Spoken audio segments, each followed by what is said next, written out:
Et c'est ce qui fait que aujourd'hui chez Mantou, on fait confiance aux jeunes de façon massive parce que c'est quelque chose que j'ai vécu et qui a fonctionné pour moi aussi. Donc aujourd'hui, par exemple, chez Mantou, tu vois, on a, je crois que c'est 22% du top 100 qui a démarré chez nous au premier échelon de l'organisation. Crise ou pas crise, c'est pas le sujet. Il n'y a pas de bonne ou de mauvaise période pour se lancer. Moi, j'ai lancé ma première entreprise en Belgique, c'était en 2000. On a eu en 2001 le 11 septembre.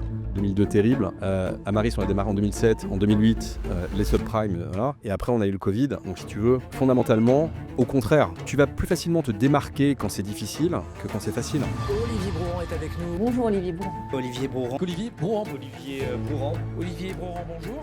Donc, tu vois, nous, on traite entre pas loin de 40 000 CV par semaine pour recruter une centaine de personnes par semaine à peu près. En fait, on est extrêmement sélectif. Contrairement à l'image, comme on recrute beaucoup de monde, les gens ont l'impression que le monde du conseil, c'est un monde dans lequel on recrute à peu près tout le monde. En fait, on est hyper sélectif parce que c'est ce qui va faire la différence. L'IA, c'est pas du tout le futur quand même, c'est le présent. Vous avez une chance inouïe, vous vivez une révolution. Moi, j'ai vu apparaître Internet, ça a été une révolution. Aujourd'hui, on a l'AI qui apparaît, c'est une révolution. Il y a une différence fondamentale, c'est que entre le moment où moi j'ai eu les premières boîtes mail en 91 et l'explosion vraiment du web, il s'est passé un paquet de temps. Aujourd'hui, l'AI, ça a été à une vitesse qui est hallucinante. Moi, mes vacances sont planifiées sur 2 ans. Comme ça, moi, je suis sûr qu'on ne me prend pas le slot de mes vacances. Et puis, j'essaie de les organiser pour que ça puisse matcher à peu près des endroits où on a des bureaux, donc ça aide. Très franchement, pour un dirigeant, il n'y a pas de frontière vie privée. Non, il n'y en a pas. C'est-à-dire que je travaille en vacances.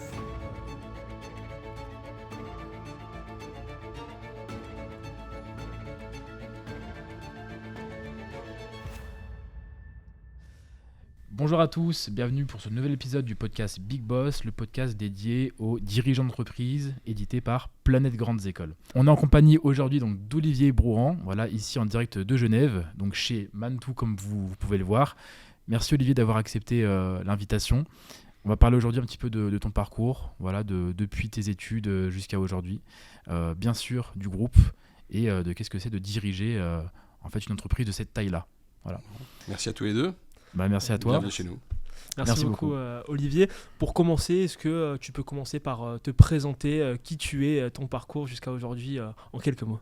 Bon, écoute, je suis lyonnais, où j'ai habité pendant pas mal de temps puisque j'y ai fait mes études. D'abord à l'INSA Lyon, et puis ensuite à une école que vous connaissez bien tous les deux, puisqu'il s'agit de l'EM Lyon où j'ai fait mon MBA. J'ai passé pas mal de temps à faire de l'associatif, qui a vraiment façonné ma vie pour le coup, à la fois à l'INSA Lyon et après à l'EM Lyon. Je crois d'ailleurs être un des seuls qui a travaillé pour le Petit Paumé en étant à l'INSA Lyon, ce qui n'est pas très courant. Voilà, j'ai 50 ans, je suis marié depuis maintenant 27-28 ans, j'ai 4 enfants, et donc je suis le fondateur et le dirigeant de Mantou, qui est un groupe de conseils et de services dont on reparlera, j'imagine, au long du podcast. Magnifique. Et j'habite à Genève maintenant depuis pas mal de temps. En 87, donc vous êtes diplômé, tu es diplômé de l'INSA Lyon, c'est ça. Est-ce que tu pourrais revenir sur tes années au sein de l'INSA Lyon? Alors, je peux même t'expliquer que moi, je suis rentré un peu par hasard à l'INSA, puisque pendant la seconde, la première, la terminale, j'avais surtout un talent qui était de jouer au baby-foot, puisque j'ai fait les championnats de France de baby-foot. Ce qui fait que j'avais pas des très très bonnes notes, et je me suis retrouvé à peu près par hasard à l'INSA, qui était une école qui prenait sur les notes au bac, où j'ai eu des très bonnes notes au bac. Et donc je suis rentré là-bas, sinon mon alternative c'était une école d'agronomie et d'agriculture. Donc je rentre à l'INSA, où j'ai failli me faire sortir les 2 premières années, à la fin du classement. Travaillez pas? Disons que l'associatif occupait pas mal de mes journées, et qu'un certain nombre de cours en amphi étaient pas très sympas. Et puis tu découvres une vie étudiante sur un campus qui est assez magique. Tu découvres une vraie vie, la vie en collectivité. Passionné d'informatique, moi j'ai eu mon premier ordinateur quand j'avais 6 ans à l'époque où c'était le tout début de l'informatique. Okay. On jouait aux jeux vidéo à l'époque, on piratait d'ailleurs des jeux vidéo, ça faisait partie du quotidien de pas mal d'entrepreneurs que j'ai rencontrés au passage, qui ont démarré comme ça. Moi, j'ai appris l'anglais d'ailleurs en jouant aux jeux vidéo sur Commodore 64. Tu vois. Et donc après à l'INSA, j'ai découvert en 91, quand je rentre à l'INSA, c'était l'époque où Internet arrive. Les premiers mails, aujourd'hui ça semble fou, mais on a oublié que Google est né en 98. Et donc je me retrouve à me dire que l'informatique c'est pas mal, et donc je fais informatique à l'INSA pendant 3 ans, où j'ai pas été le meilleur technicien, probablement de la Terre, et le meilleur codeur, mais je me rends compte que ça me plaît pas mal et que j'aime bien finalement faire des projets. Et c'est comme ça que je me retrouve à aller faire un MBA à l'EM Lyon. Ok, bah justement, c'est une question que je voulais poser. Pourquoi, une fois qu'on est diplômé d'une belle école d'ingénieur d'ailleurs, pourquoi on décide en fait d'enchaîner sur un MBA dans une école de commerce et plus spécifiquement à l'EM? Comment ça s'est fait ce choix-là? Alors, il faut voir que c'était une époque très différente, puisque quand tu étais en école d'ingénieur, moi j'en suis sorti en 96, à cette époque-là, on formait des gens pour être très spécialisés. Et donc en école d'ingénieur, tu n'apprenais rien, mais rien de rien sur ce qu'était une entreprise. Okay. Et on n'avait pas accès à l'information telle qu'on l'a aujourd'hui. Et donc tu ne savais pas ce que c'était qu'une entreprise, l'économie, un compte de résultats, etc. Et on te formait même pour être ingénieur. J'ai une petite anecdote là-dessus d'ailleurs. Donc moi je fais mon stage de fin d'études et mon maître de stage me dit tiens, je pense que tu es fait pour faire autre chose que de la technique toute ta vie, même si j'aime ça, j'ai commencé à programmer, j'avais 13 ans. Et il me dit tu devrais faire un MBA, il avait fait le MBA de l'EM Lyon.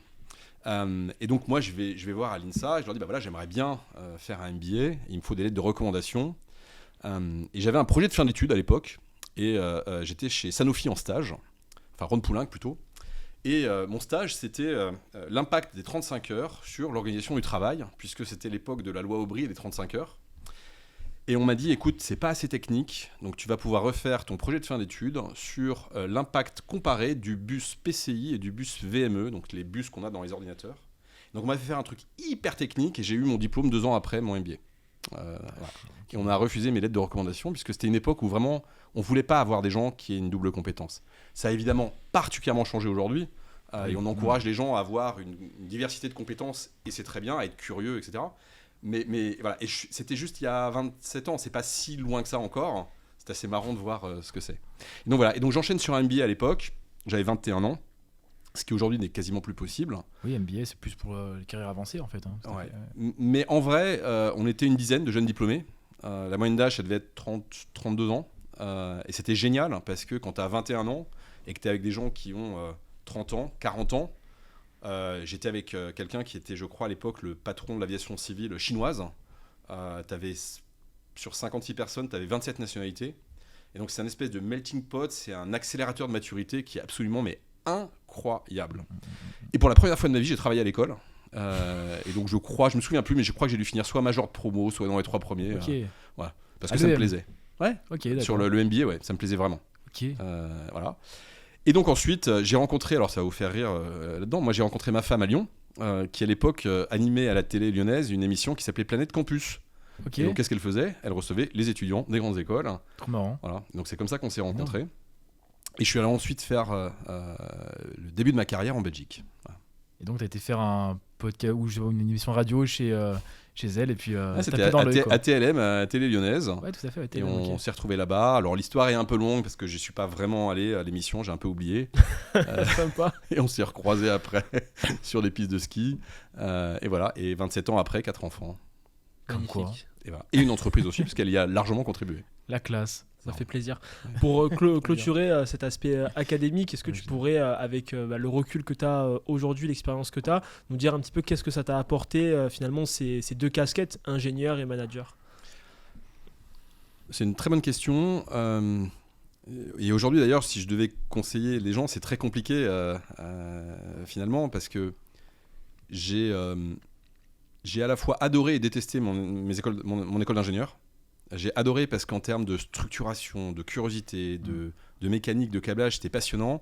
Et en même temps, j'ai aimé faire des choses que j'ai retrouvées après en école de commerce. Donc, à l'inverse, je crois que si j'avais que fait une école de commerce, il y a des choses aussi qui m'auraient manqué, probablement.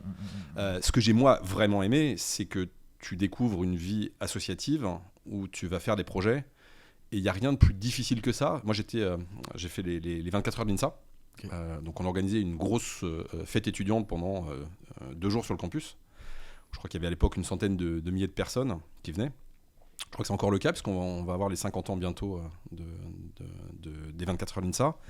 Et donc c'est une centaine de personnes bénévoles qui pendant 1 an vont travailler pour organiser un événement. Et c'est un projet qui est complexe. Ça s'apparente à une start-up ni plus ni moins, avec une caractéristique, c'est que tu formes des gens, tu coaches des gens, tu les diriges alors qu'ils ne sont pas salariés et que la seule chose qui compte, c'est la motivation et l'envie. Et du coup, tu apprends quelque chose qui est extrêmement complexe et qui est le plus dur, c'est que la motivation, c'est un levier extrêmement puissant. Voilà. Tu apprends aussi comment marche une organisation, parce que tu apprends finalement à gérer les égos, à gérer les problèmes.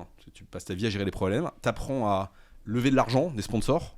Tu apprends à faire de la logistique. Bref, c'est une vraie entreprise tout simplement. Et moi, c'est ce qui m'a drivé, ce qui m'a fait faire un MBA. Je me suis dit, ça, j'ai envie de faire des projets. C'est ce qui m'amuse, c'est ce qui me fait plaisir, c'est ce que je trouve sympa.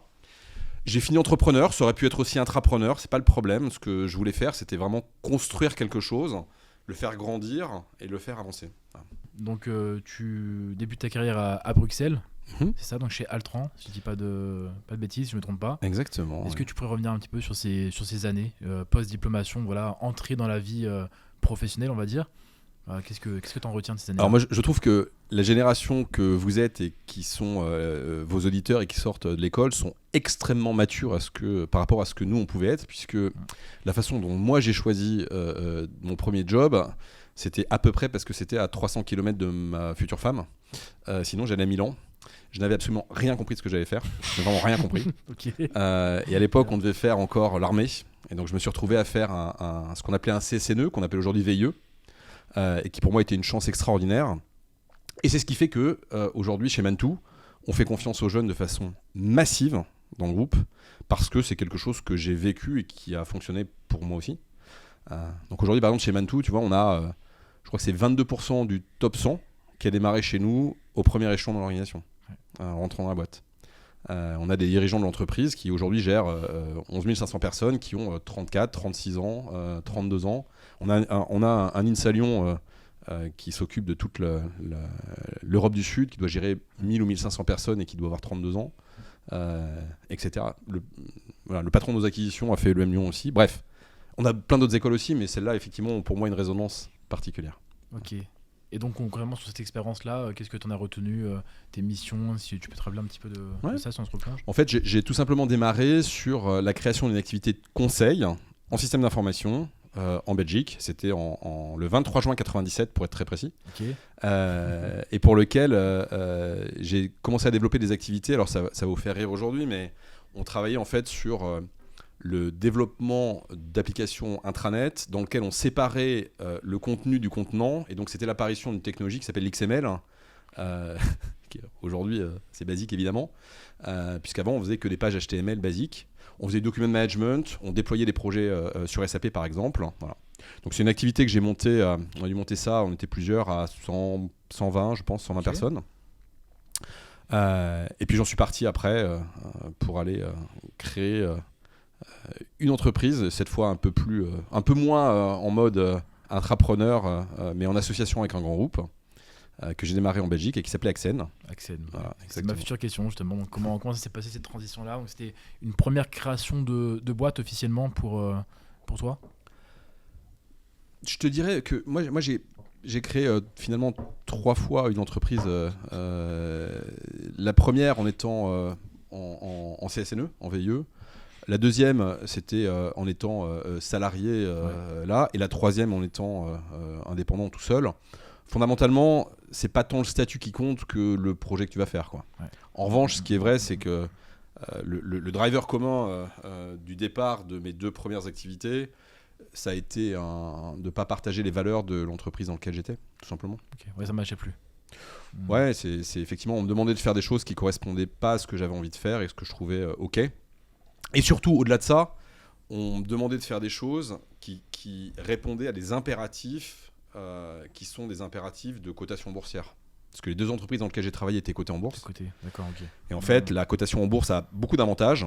Elle a aussi beaucoup d'inconvénients. Le premier étant que une stratégie long terme est extrêmement difficile à construire.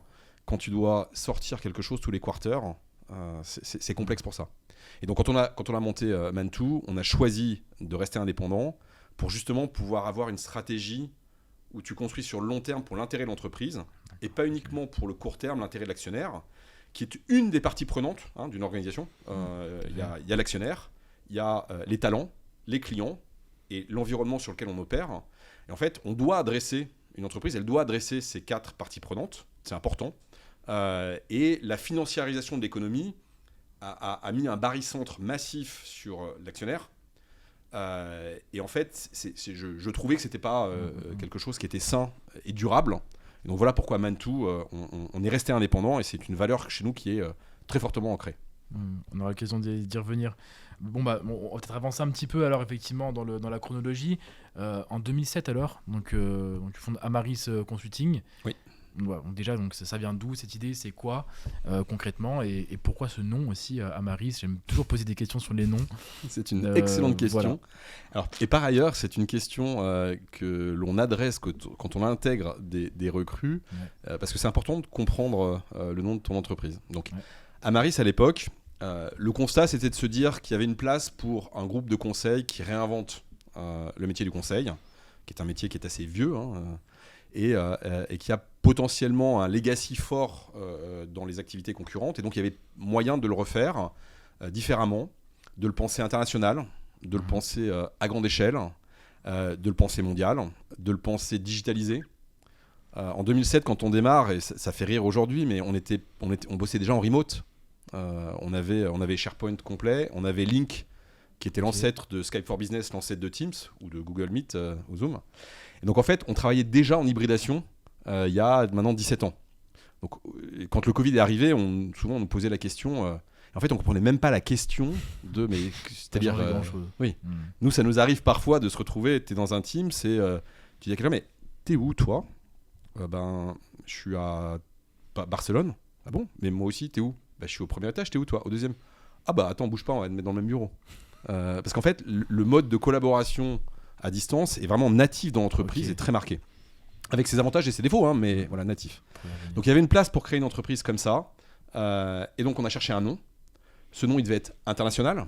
Donc peu de signification dans différentes langues. En tout cas, pas de signification marquante. Voilà, il y a des histoires comme ça.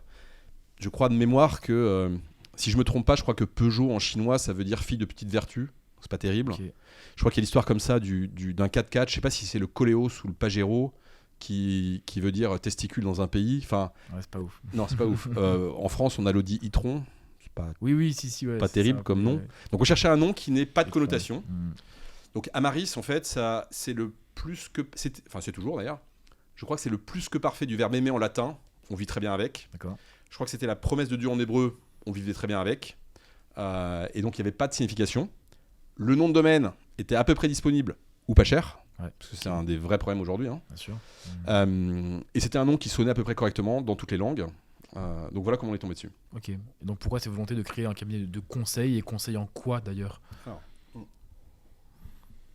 Dès le début, on avait la volonté d'avoir une activité qui soit diversifiée, c'est-à-dire en gros plein de secteurs d'activité différents.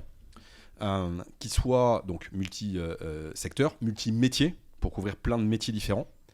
Parce qu'à l'époque, la convergence des métiers était déjà quelque chose qui arrivait, qui aujourd'hui s'est amplifié, qui explique que Mantoux a un positionnement d'ailleurs unique.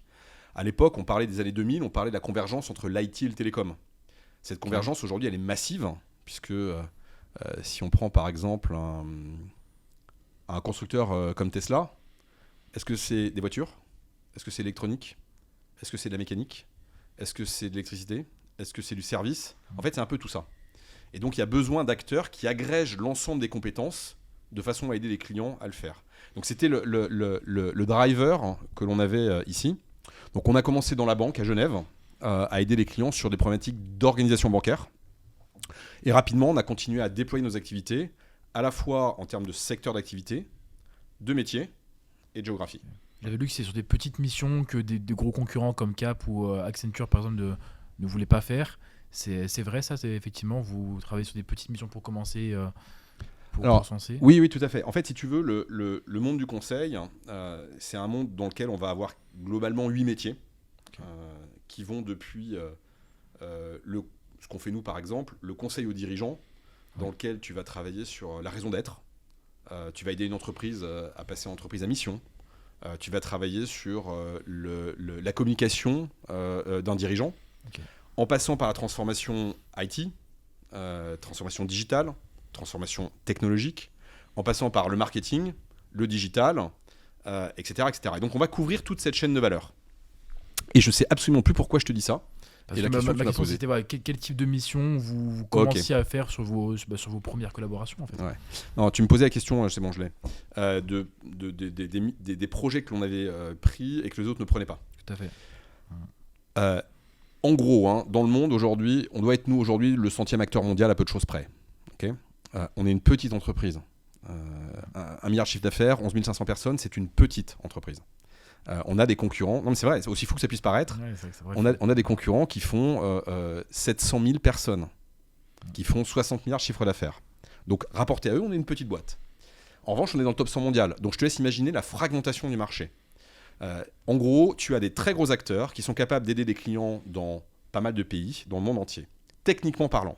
Et puis tu as des petits acteurs qui peuvent être agiles et qui aimeraient bien accompagner leurs clients dans le monde entier. Au milieu, il manque quelque chose. C'est là-dessus qu'on a été très différent au début. C'est la capacité à aller prendre des projets qui sont complexes à mettre en œuvre, que le grand ne veut pas gérer ou ne peut pas gérer, le petit ne peut pas. Et donc, l'exemple typique, c'est d'aller réaliser un projet où tu vas avoir une compétence qui intervient sur une technologie à Barcelone et l'autre qui est à Strasbourg. Et puis tu vas aller chercher un Catalan qui va travailler à Strasbourg par exemple parce que ton client a une problématique là. Et ce genre de complexité n'est pas adressé par un grand groupe. Par contre, il est capable en théorie de le faire, mais il n'a pas envie. Une petite question tout bête, mais comment tu trouves tes clients, tes premiers clients, alors que le cabinet se lance? En plus, t'es fou, parce que 2007-2008, c'est quand même une période qui est particulière en termes d'économie. Donc, il y a la crise aussi à ce moment-là. Comment ça se passe, les premiers clients? Comment tu les trouves? Alors, ça, si je peux passer un message à tous les auditeurs que vous avez, c'est qu'en fait, l'état d'esprit, c'est quelque chose qui est assez fondamental. Le PIB, une variation du PIB. On parle de crise ou pas de crise. Ça veut dire que ton PIB fait plus 3 ou moins 1. Fondamentalement, ça fait 4% de variation. C'est dans la tête. C'est fondamentalement dans la tête. C'est-à-dire que la situation de crise, très franchement, je suis à peu près certain que si tu n'écoutes pas la télé, la radio, tu regardes pas le web, tu vas pas sur TikTok et Insta, tu te rends même pas compte en fait qu'il y a une vraie crise. Sauf si ton entreprise, elle est exposée sur une échelle qui correspond à celle du PIB. Exemple, si tu es en France et que tu es EDF, très probablement que la crise économique ou la croissance économique t'impactera, forcément, parce que tu as 80% de la population qui est cliente. Ouais. Mais quand tu fais 100% de croissance par an, si tu es mathématicien et que tu raisonnes, quand tu as une crise, au lieu de faire 100, tu feras 96%. 96% comme on dit en Suisse. Tu feras 96. Et si c'est très bien, tu feras 104. C'est une vue de l'esprit. Voilà. Et donc, c'est hyper important de comprendre qu'il n'y a pas de bonne ou de mauvaise, il n'y a pas de bonne ou de mauvaise situation. Il n'y a pas de bonne ou de mauvaise période pour se lancer. Moi, j'ai lancé ma première entreprise en Belgique, c'était en 2000. On a eu en 2001 le 11 septembre, 2002 terrible. À Maris, on a démarré en 2007, en 2008, les subprimes, voilà. Et après, on a eu le Covid. Donc, si tu veux, fondamentalement, au contraire, quand c'est une période. Au passage, Airbnb, si je ne me trompe pas, a démarré en 2008. Facebook a démarré, je ne me souviens plus, mais aussi en période de crise. Il y a beaucoup de grandes entreprises, et je ne me compare pas, je n'ai pas la prétention de dire ça, mais il y a beaucoup d'entreprises qui ont très bien démarré dans les périodes de crise, parce que c'est justement là que tu vois la différence. C'est peut-être une opportunité. Okay, ouais, mais oui, et puis parce qu'en fait, c'est objectivement, tu vas plus facilement te démarquer quand c'est difficile que quand c'est facile. Et donc, si tu exécutes bien, crise ou pas crise, c'est pas le sujet. Mais c'est vraiment une question, c'est assez particulier. C'est un état d'esprit, ouais. C'est assez particulier. De même que moi, j'aime beaucoup faire. Chez nous, on fait vraiment confiance aux jeunes. Et on a ouvert, je crois, aujourd'hui, la moitié des pays chez nous avec des jeunes. Et pourquoi ? Parce qu'en fait, quelqu'un qui est jeune se pose la question de comment on va faire plutôt que de m'expliquer pourquoi c'est pas possible. Et ça, c'est assez génial. Et donc aujourd'hui, tu vois, si on a ouvert le Canada à l'époque avec Constance qui avait 22 ans, qui dirige le groupe aujourd'hui. Okay. On a ouvert aujourd'hui au Mexique, on a Kenny Salou qui avant était au Chili. Kenny, quand il était au Chili, je sais pas, il devait avoir peut-être 27, 28. Geoffrey Edel, quand il a démarré au Brésil, il devait avoir 24, 25. On a la patronne, j'étais au Vietnam là, la patronne du Vietnam, Ang, Elle doit avoir la trentaine, elle gère 500 personnes. Hande en Turquie doit avoir aussi 30-35 ans et doit gérer ses 300 personnes. Enfin, Tu leur passes les rênes, quoi. ouais, et puis fondamentalement, il m'explique pas pourquoi la croissance économique elle est difficile. Il m'explique plutôt en disant c'est vrai qu'on aurait pu faire 60% de croissance, on a fait que 50 et c'est dommage qu'on doit être capable de faire mieux, quoi. Et c'est ça que j'aime chez les jeunes. De profit. Ouais, c'est ça. C'est cette capacité à être à pas se poser de questions. Comme au passage, quand tu es en assoce étudiante et qu'on te dit alors dans un an tu vas organiser une soirée pour 100 000 personnes, tu vas faire venir des groupes qui vont être je crois qu'à l'époque, je sais plus si on n'avait pas fait venir ZZ Top ou je sais plus ou Rage, on a fait venir Rage, je crois, Against the Machine. Enfin, ça semble impossible et pourtant ça finit par arriver et on avait 20 ans quand on faisait ça. So what? Ouais, c'est la fougue. C'est bien. Ouais, ça. c'est state of mind. C'est vraiment state of mind. Important. Magnifique. Est-ce que tu peux revenir justement sur la stratégie de diversification que tu as mis en place? Donc initialement Amaris Consulting 2007, quelques années plus tard, 2019 il me semble, lancement du groupe Mantou. Ouais. Je vais revenir aussi sur le nom et d'autres éléments que tu as évoqués par rapport à la stratégie d'internationalisation dans un deuxième temps, mais diversification. Comment ça se passe de Amaris Consulting, cabinet de conseil, à ensuite Mantou, un groupe, et pourquoi avoir fait un groupe? Quelles sont les différentes marques aussi sous-jacentes du groupe? Ok. Et si tu veux, historiquement, donc, on démarre sur la transfo techno et digital, donc sous la marque Amaris. Et assez rapidement, tous les acteurs du marché, comme la majorité sont soit cotés, soit un fonds d'investissement, sont dans une stratégie qui est ils sont dans un couloir de nage, tu vois, très limité. Or, les clients, le marché, veulent des entreprises pour les accompagner sur l'ensemble de leur transformation. Donc rapidement, on se dit, bah, ça c'est ce qu'on va faire, et on va le faire mondialement. Quand tu commences à faire ça, tu te rends compte que tu vas avoir aussi bien un SaaS et une marketplace qui permet aux clients de gérer l'intermédiation et l'achat de ses prestations intellectuelles. En même temps, tu vas avoir une entreprise de portage salarial. En même temps, tu vas concevoir le développement de l'application bancaire d'un client avec une équipe de 100 personnes pour son application mobile. En même temps, tu vas avoir une équipe d'ingénieurs qui vont aller travailler sur l'engineering et l'aérodynamique des moteurs d'une Formule 1, ou d'un avion d'ailleurs. Donc tu vois que c'est extrêmement varié. Et puis en même temps, tu as un dirigeant d'une entreprise du SBF 120 qui va venir formé par un journaliste qui est sur une grande chaîne nationale sur la communication. En fait, tu ne peux pas continuer à faire ça sous la même marque, c'est pas possible. À côté de ça, on a une entreprise, par exemple, Novlab, qui fait de la réalité augmentée et réalité virtuelle, où on est partenaire d'Apple, on a fait leur jeu en réalité augmentée, par exemple. Bon, bah, tu vois bien que tout ça, c'est très différent. Donc, on a fini à un moment par mettre une marque, chapeau, qui est Mantou, de façon à pouvoir adresser, avec différentes marques dessous, un certain nombre de practices, de métiers, et de parler aussi aux différentes populations, soit pour le recrutement, qui sont vos auditeurs, soit pour nos clients, d'avoir une segmentation d'offres qui existe ici.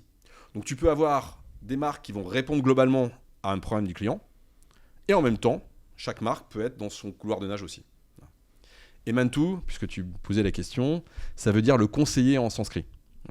On trouvait que c'était intéressant parce que ça permet de bridger les cultures, ça permet de faire le lien entre la vieille génération et la nouvelle génération. Ça remonte aux racines des civilisations. Donc voilà ce qu'on trouve intéressant. Accessoirement, le nom de domaine était très court et on a réussi à l'avoir. Magnifique. Ça, c'est vrai que c'est un vrai sujet aujourd'hui. 5 lettres, nom de domaine, pour en trouver un aujourd'hui. Ah, c'est très compliqué. Faut se lever tôt. Hein. Magnifique. D'ailleurs, Tomorrow is Human, t'as participé à cette baseline ou comment? Qu'est-ce que t'inspire, toi? Alors, oui, j'y ai participé, mais de façon très surprenante. Ce logo que tu vois, cette baseline ici, ce sont surtout les jeunes chez nous qui l'ont fait. Donc quand on a choisi le nom ici, on a mis une équipe, une team en place pour le choisir. Et on a laissé les jeunes chez nous le choisir parce que c'est ça la clé, en fait, ça consiste à pas choisir quelque chose qui me parle à moi. À l'époque, je sais pas, 2019, je vais avoir 45 ans. C'est pas moi qui incarne le futur. Moi, mon boulot, c'est de recruter des gens comme vous, les mettre aux bons endroits, les aider à grandir, à progresser, et à faire en sorte que vous adressiez les attentes des clients de demain, que vous adressiez les sujets. Et donc, quand il s'agit de choisir un nom de baseline, Le mieux, c'est d'être spectateur de la compétence de ceux qui sont plus jeunes. Voilà pourquoi, dans la majorité de nos métiers, si tu regardes et que tu t'amuses à faire un comparatif de toutes les images et logos, tu verras que ça ressemble beaucoup aux années 95-2000, pour beaucoup. Très, très sympa. Récemment, il y a eu une actualité en 2024 justement pour Mantoux, c'est le rachat d'Epoca, donc stratégie ici d'acquisition, de diversification. Pourquoi Mantoux fait ça sur ces dernières années pour consolider justement sa marque et son groupe ? C'est une très, très bonne question. En fait, alors c'est comme de tout, on a très peu fait d'acquisition dans le groupe. On a intégré 352 personnes sur les 11 500 que compose le groupe aujourd'hui. Donc c'est très très peu. Contrairement à ce que les gens pensent, on a une croissance qui est très très forte, mais elle est organique. On construit sur nos acquis, sur nos bases. Et donc sur les 352 que l'on a intégrés, on en a 122 qui viennent d'Epoca, qui étaient en juillet. On a 50 qui ont intégré en avril de cette année et 50 en avril de l'année dernière, donc c'est très récent. La raison est assez simple, c'est que dans toute l'offre, l'ensemble de l'offre, on avait Epoca, ça vient en fait combler une partie d'activité qu'on couvrait mais pas complètement, qui est effectivement sur la communication corporate, la marque employeur, qui est un sujet qui vous parle bien puisque Ce qu'on fait, tout à fait. exactement, et pour lequel la génération il y a un vrai enjeu d'aider nos clients sur comment adresser la génération qui arrive sur le marché du travail, dont les attentes sont radicalement différentes de celles qui existaient avant. C'est encore plus vrai dans des métiers, on va dire, historiques, plus anciens, plus traditionnels. Donc là, c'est marque employeur. On aide nos clients à faire des rapports annuels. On va faire de l'influence, de la gestion de lobbying, etc. Et donc, tu vois, ça vient compléter l'offre du groupe et très synergique avec le reste. C'est de l'événementiel aussi. On organise des événements pour nos clients. Et là encore, ça permet, si tu prends par exemple la réalité virtuelle et l'événementiel, et la tech et le digital, quand tu bridges tout ça, tu vas pouvoir faire des événements très différents de ce qu'une agence classique va pouvoir faire, parce que tu vas mixer un certain nombre de choses.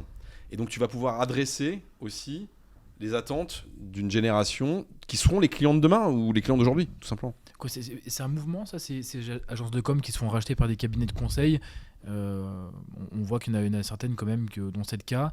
Est-ce que c'est parce que, moi, je sais qu'on en parlait beaucoup, notamment quand j'étais en cours à Sciences Po, des agences de com qui se font racheter pour notamment pouvoir aussi pricer plus haut au niveau, par exemple, de leurs consultants. Un consultant en com, c'est vrai, price moins qu'un consultant, par exemple, en conseil en management classique. Est-ce que voilà, c'est un mouvement de fond, en fait, ce rachat en fait, d'agences de com par des cabinets de conseil? Est-ce que tu connais d'autres cas comme ceci ou qui t'ont inspiré? Je te dirais que très pragmatiquement, moi, ce qui nous a plu, c'est que c'est une entreprise dont les talents sont reconnus, pour le coup. C'est assez unanime. Et donc ça, déjà, c'est pour nous une valeur assez fondamentale. Ça, c'est le premier point. Deuxième point, le monde est devenu un terrain de jeu. Et il y a quand même une prime à la taille et à l'agilité mondiale parce que les clients veulent un accompagnement qui est plus global. Oui, c'est ça. Et donc, quand tu as des entreprises qui sont juste sur un marché, fondamentalement, ça posera un problème à un moment parce que ton client, il a envie d'être accompagné sur Singapour en même temps qu'il l'est sur Bruxelles et Paris, en anglais, en français. Pourquoi pas aussi en même temps faire quelqu'un qui connaisse Insta, TikTok, mais qui connaisse aussi Line et WeChat, voire c'est Kakao, je crois, en Corée, de mémoire. Bonne question. Je crois que c'est Kakao. Je me souviens plus, mais je vois. Line et WeChat, ça je suis sûr. Voilà, donc tu vois, d'adresser les différents médias, de comprendre les algos derrière, comment ça fonctionne, d'adresser l'influence, enfin, toute cette partie-là. Et tu peux pas juste dire, je vais faire juste un endroit. Donc il y a déjà un premier point qui est celui-là. Il y a un autre point aussi, c'est que la majorité des acteurs de ce secteur-là, c'est le même sujet. Ce sont des acteurs qui sont historiquement présents depuis 100 ans, 50 ans, 200 ans. Et moi, j'aime bien ces métiers dans lesquels on peut aller repenser et redistribuer un peu la façon de faire. C'est chouette. Et tu nous parles énormément d'international depuis tout à l'heure. Comment on fait pour gérer 60 pays? C'est quand même quelque chose de fou. Et c'est quoi la stratégie que tu mets en place aussi pour te scaler en fait en quelque sorte, développer le modèle que tu as pu initier en France, en Europe, à l'échelle mondiale? Vous faites du foot tous les deux ou pas? Ouais. Tout à fait. Je savais pas. Ça se voit pas. Bah, c'est pas très compliqué, mais si tu essayes d'être le milieu de terrain, tu passes la balle à toi-même pour aller marquer le but, enfin faire le centre et en même temps marquer le but, tu vas avoir un petit problème. Donc le milieu de terrain, qu'est-ce qu'il fait ? Il va dispatcher la balle aux bonnes personnes qui vont avoir le talent pour être le bon ailier droit, le bon buteur, le bon relayeur, le bon défenseur, etc. C'est la même chose en fait. C'est-à-dire que moi, j'ai une croyance, mais après elle vaut ce qu'elle vaut, c'est que j'ai souvent entendu des gens dire non mais pour aller dans un pays, il faut que le dirigeant s'y installe. Enfin, je vais pas déménager dans 63 pays, quoi. Ça tient pas la route. Moi, je crois à la force de la confiance que tu donnes a priori à des gens. Je crois à ça. Je crois que quand tu prends Slim, qui est chez nous en Tunisie, et qui a démarré en Tunisie, et qui était tout seul, et qui aujourd'hui gère 300 ou 400 personnes, et ben Slim, il a fait le job, parce qu'en fait, on lui a fait confiance, on l'a aidé, on l'a coaché, mais il a fait beaucoup mieux que si nous on y était sur place. Quand tu prends, ouais, exactement. Et ça, pour moi, c'est la clé, elle est là, c'est de trouver les bonnes personnes qui vont être acculturées, qui vont comprendre ton business process, tes méthodes, et qui vont être capables d'aller le faire ailleurs. Moi, j'ai entendu dans 55 pays les gens me dire « chez moi, c'est pas pareil, ça marche pas pareil ». Et dans 55 fois, on a fait exactement la même chose que ce qu'on fait ailleurs. Et ça a très bien marché. Et comment tu choisis justement les différentes personnes qui vont diriger les pays, enfin les différents country managers finalement ? Comme c'est une bonne question. La même façon que tu choisis les gens avec qui tu bosses, c'est-à-dire que le recrutement, c'est une matière qui est complexe. Il y a quand même une règle de base, c'est que le volume conduit à la qualité. C'est-à-dire que la première chose pour faire des bons recrutements, ou choisir les bonnes personnes, c'est d'en voir beaucoup. Ça, c'est le premier truc, parce que c'est statistique, quoi. Donc, tu vois, nous, on traite entre pas loin de 40 000 CV par semaine pour recruter une centaine de personnes par semaine, à peu près. Donc, tu vois, le ratio, il est... En fait, on est extrêmement sélectif. Contrairement à l'image, comme on recrute beaucoup de monde, les gens ont l'impression que le monde du conseil, c'est un monde dans lequel on recrute à peu près tout le monde. En fait, on est hyper sélectif parce que c'est ce qui va faire la différence à la fin. Maintenant... je suis pas capable, c'est compliqué d'aller te formaliser, qu'est-ce qui fait qu'on va identifier. Alors déjà, il faut savoir qu'il y a des gens qui sont adaptés à une organisation et d'autres non. Donc il n'y a pas les gens qui sont très bons et les gens qui sont mauvais. Tu as des gens qui sont très bons pour toi et qui vont être très bons pour d'autres mais pas pour toi. Donc le premier point, c'est déjà de faire le tri entre ceux qui sont très bons mais qui ne vont pas matcher dans ton organisation. Parce que valeur, fonctionnement, vitesse d'exécution. Par exemple, quelqu'un chez nous qui veut une carrière très tranquille, où surtout on ne change pas beaucoup, où ça ne change pas régulièrement, ça va être difficile. On double de taille tous les 3 ou 4 ans, donc ça veut dire qu'on se réinvente tout le temps. C'est génial, mais c'est usant aussi, parce que il faut une agilité intellectuelle pour faire quelque chose et puis le défaire 3 ans après, en fait, en vrai. Donc voilà, quelqu'un qui, chez nous, par exemple, voudra... un environnement dans lequel tu vas avoir un environnement très statutaire, c'est pas notre fonctionnement. Ouais. Quelqu'un qui est mal à l'aise avec le fait de travailler avec des gens en hybridation, en remote, c'est compliqué chez nous, c'est pas possible. On a des équipes dans lesquelles tout à l'heure vous discutiez avec Victoria chez nous. Je pense que dans son équipe, ils doivent être une trentaine, ils sont répartis probablement dans 7 ou 8 pays. Et c'est OK. Donc voilà, donc déjà c'est comment tu identifies ceux qui vont matcher ta culture à toi. Une fois que ça c'est fait, tu as les hard skills, donc comment tu identifies des gens qui ont des compétences techniques et on dirait un CPU, un cerveau, quoi, qui savent et ça veut pas forcément dire un diplôme, hein, c'est parce que je dis, mais ouais, de la CPU qui sont capables de computer, de calculer rapidement et pas de calculer que des chiffres. C'est l'ingénieur, ça. Je processe l'info. Oui, mais qui sont capables de processer, de traiter, comprendre, analyser, etc. Ou smart, quoi, où ça va vite. Et puis après, le plus dur, c'est les soft skills. C'est comment tu identifies ceux qui ont un ADN qui va correspondre à un job. Parce qu'il y a ça aussi. Tu as des gens qui ont différents profils et qui sont parfaits pour être, par exemple, ton patron de l'audit. Chez nous, on a quelqu'un qui s'appelle Thomas, qui est le patron de l'audit, qui est absolument extraordinaire dans son job.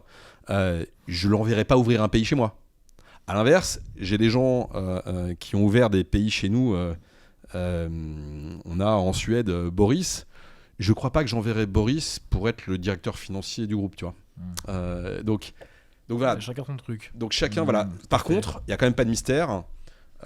C'est voir des gens. Et puis, il y a quelque chose, il faut avoir une méthodologie. Le recrutement, pour moi, c'est quelque chose qui est structuré. Ouais. On ne fait pas n'importe quoi. C'est carré. Il y a une façon de procéder très rigoureuse. Il y a plusieurs entretiens. Voilà, c'est une science qui s'exécute. C'est pas un art de... C'est génial, c'est bon. Tout à l'heure, tu parlais justement des profils. Est-ce qu'il y a des écoles qui pour vous sont importantes en interne en termes de recrutement, côté ingénieur, côté commerce? Est-ce que toi-même d'ailleurs, intéressant, est-ce que tu regardes des classements d'écoles? Oui ou non? Si oui, lesquels? Voilà. Est-ce que tout ça c'est important pour vous en interne au niveau du profil? Parce que c'est vrai que c'est une grosse question de la part de nos audiences. Bon, je te dirais qu'à part l'INSA Lyon, l'UM Lyon, non, pas du tout. Non, non, c'est pas vrai. En plus, c'est pas vrai. C'est vrai que j'ai une affection particulière, mais c'est pas le cas. Alors, aujourd'hui, on n'a quand même pas trouvé mieux pour identifier une partie de sélection que le niveau de diplôme. Voilà. J'adorerais avoir un système qui me permet d'identifier, parce qu'il y a des gens qui ont du talent, qui ne sont pas passés par les fourches codines d'un système prépa grande école. Voilà. Sauf que pour une personne qui, elle, pour le coup, va vraiment être génialissime par rapport aux autres qui n'auraient pas ce parcours-là, tu vas en avoir peut-être 99, pardon, ouais. qui ne seront pas adaptés pour toi ou qui ne seront pas efficients. Et donc, statistiquement parlant, bah, tu as un filtre qui déjà te conduit à aller recruter. Nous, on recrute 95% de gens qui sont sortis des grandes écoles. J'aimerais trouver un autre système, mais on n'a pas trouvé. Ça, c'est le premier point. Ensuite, tu as le classement, qui effectivement joue beaucoup, forcément. Même si quelques écoles sont dans le haut du classement, ou en tout cas, non, pardon, pas dans le haut, sont, on va dire, dans le top 15 et ont aucune raison d'y être. Mais ça, on le voit que de façon empirique. Donc je dirais pas, mais on a des endroits où on se rend compte que, bizarrement, on a une école où ça s'est toujours mal passé quand on a recruté des gens. Donc après, on n'est pas stupide, on se fie aussi à nos classements internes. Je veux dire, quand tu recrutes 4000 personnes par an, à un moment, tu commences à avoir un échantillon statistique pour savoir que RMIT au Vietnam, ça marche très bien, que savoir que l'ULB, l'UCL, la KUL en Belgique, c'est top, de savoir que effectivement, tu prends l'INSA, l'ENSIMAG, l'INAPG, tu prends l'INT, tu prends Polytechnique, ça se passe bien, etc., etc., etc. Ou les écoles de commerce, de savoir que le Lyon, ça se passe bien aussi, c'est pas la seule. Ok, très bien. Okay, donc il n'y a pas forcément de classement officiel que tu regardes, mais c'est plus aussi des retours d'expérience aussi au fur et à mesure des années, quoi. Moi ce qui m'intéresse, c'est de comprendre le parcours des gens, savoir qui t'es et qui t'a amené là. Si par exemple, tu as fait l'EM Lyon, quand tu as fait ta prépa ou ton AST, qu'est-ce qui fait que tu es allé à l'EM Lyon et pas ailleurs? Pourquoi tu as payé autre chose? Par exemple, tu as des gens parfois qui n'ont pas une mention au bac. Si cette personne, c'est parce qu'elle a rien fait, c'est pas la même chose que si c'est parce que tu as ton frère à ce moment-là qui est mort et tu as dû t'occuper de tes parents. Et donc pendant un an, tu vois ce que je veux dire, Tout à fait. Donc en fait, ce qui est important, c'est de comprendre, non pas, c'est de comprendre ce qui a conduit les gens. Tu vois, tu vas avoir des gens chez nous, et je pense à quelqu'un qui a fait Toulouse Business School, qui aurait dû faire HEC, mais dans top 100, mais alors tranquille. Il y a une raison qui explique pourquoi il ne l'a pas fait. C'est pas la même chose que celui qui va se retrouver à faire Enfin, j'ai vu quelqu'un faire Harvard parce que le papa a donné 10 millions d'euros. Bon, bah celui-là, il m'intéresse un tout petit peu moins que celui qui a fait Harvard parce que il vient de la Creuse et qu'il a ensuite fait, tu vois ce que je veux dire, tout à fait. Il s'est bougé tout seul, il savait même pas ce que c'était qu'une prépa, il allait faire, je sais pas moi, l'ESSEC et après il allait à Harvard. Respect. Sympa, ouais. Ça me fait penser à mes entretiens de Berkeley, justement. J'ai fait vrai Berkeley, et ouais. Quand je parlais avec le dean de Berkeley, que je lui disais que je venais du fin fond du Vaucluse, etc., et ça l'a interpellé, Bien justement. sûr. Donc ça, Moi, j'avais une toute dernière question par rapport à ce domaine, justement, des écoles, des classements, etc. Aujourd'hui, donc, comme tu sais, on peut intégrer donc, des grandes écoles, bien sûr par la prépa, mais aussi de plus en plus par les admissions parallèles, effectivement. On savait beaucoup réagir dans l'écosystème. Il y a la PHEC, par exemple, qui est l'association des profs de prépa, qui a dit ok, on va lancer un Certificate of Liberal Arts. En gros, c'est une espèce de petit tampon que tu mets sur les diplômés, par exemple, de l'EM ou d'autres écoles, pour dire ok, bah, parmi ces profils-là, lui, il a fait une prépa. ok, pour différencier un petit peu les prépas des AST. Est-ce que pour vous, en tant que recruteur, en tant qu'entreprise, ce genre de choses peut avoir de la valeur ou pas, par exemple? Je dis, ce profil-là, il a fait prépa, lui, il n'a pas fait prépa. Est-ce que pour vous, c'est game changer ou pas, par exemple, pour un recrutement? En fait, encore une fois, moi, ce qui m'intéresse, c'est les gens, leur parcours, qui ils sont et qu'est-ce qui les a amenés là. Celui qui a fait une... J'ai un exemple de quelqu'un chez nous qui a fait un IUT parce que son prof de terminale lui a dit « Si vous ne faites pas une prépa, vous ne réussirez jamais à rentrer dans une école de commerce. » Il a dit « Pas de problème, tu vas voir, je vais faire un IUT, je vais y arriver. » Et il a intégré. Bon, il a intégré dans le top 10 en disant « Après, c'est con quand même parce que j'aurais pu faire le top 5 en faisant une prépa. » Mais, tu vois ce que je veux dire? Bon, celui-là, je trouve sympa. J'aime bien le défi. J'aime bien le défi. Tu vois, c'est chouette, quoi. Donc, c'est important de comprendre finalement ce qui amène à faire ça. Ce qui est vrai, mais ça, c'est en fait, c'est qu'est-ce qui va te donner un certain nombre de qualités qui vont te servir après. Le système de prépa en France, il a une énorme vertu et qui est reconnu un peu partout et qui est à peu près la seule au monde. C'est que c'est encore un des rares endroits où c'est difficile. Tu prends des baffes. Donc c'est pas tant d'avoir fait une prépa qui compte. C'est qu'en fait, ça apprend une certaine forme de résilience. Et on le voit quand on recrute à l'international. C'est vrai que dans certains pays, on a des gens qui sont probablement techniquement bien meilleurs, bien mieux formés, etc. Mais il manque parfois un esprit de rébellion ou un esprit qui consiste à, dans la vraie vie, dans une entreprise, bah, t'as des hauts, t'as des bas. Et c'est pas toujours « it's amazing, it's great, it's wonderful ». Non, c'est pas vrai. Et donc, oui, t'es pas toujours le meilleur. Non, ça marche pas toujours comme tu veux. Oui, t'as des clients parfois qui vont pas être sympas avec toi. Bah, c'est la vie. Et donc, le vrai point, c'est qu'est-ce qui a conduit les gens à être capables d'avoir de la résilience. Ça peut être celui qui a fait du sport. Je crois que je lisais une statistique sur Federer qui n'a pas gagné plus que 52% ou 57% de ses matchs. Et en fait, tu passes ton temps à perdre. Enfin bon, 57, c'est au-dessus de la moitié. C'est ce qu'il disait, tout à fait. Ouais. Et en fait, tu passes ton temps à perdre. Donc, tu as appris à perdre.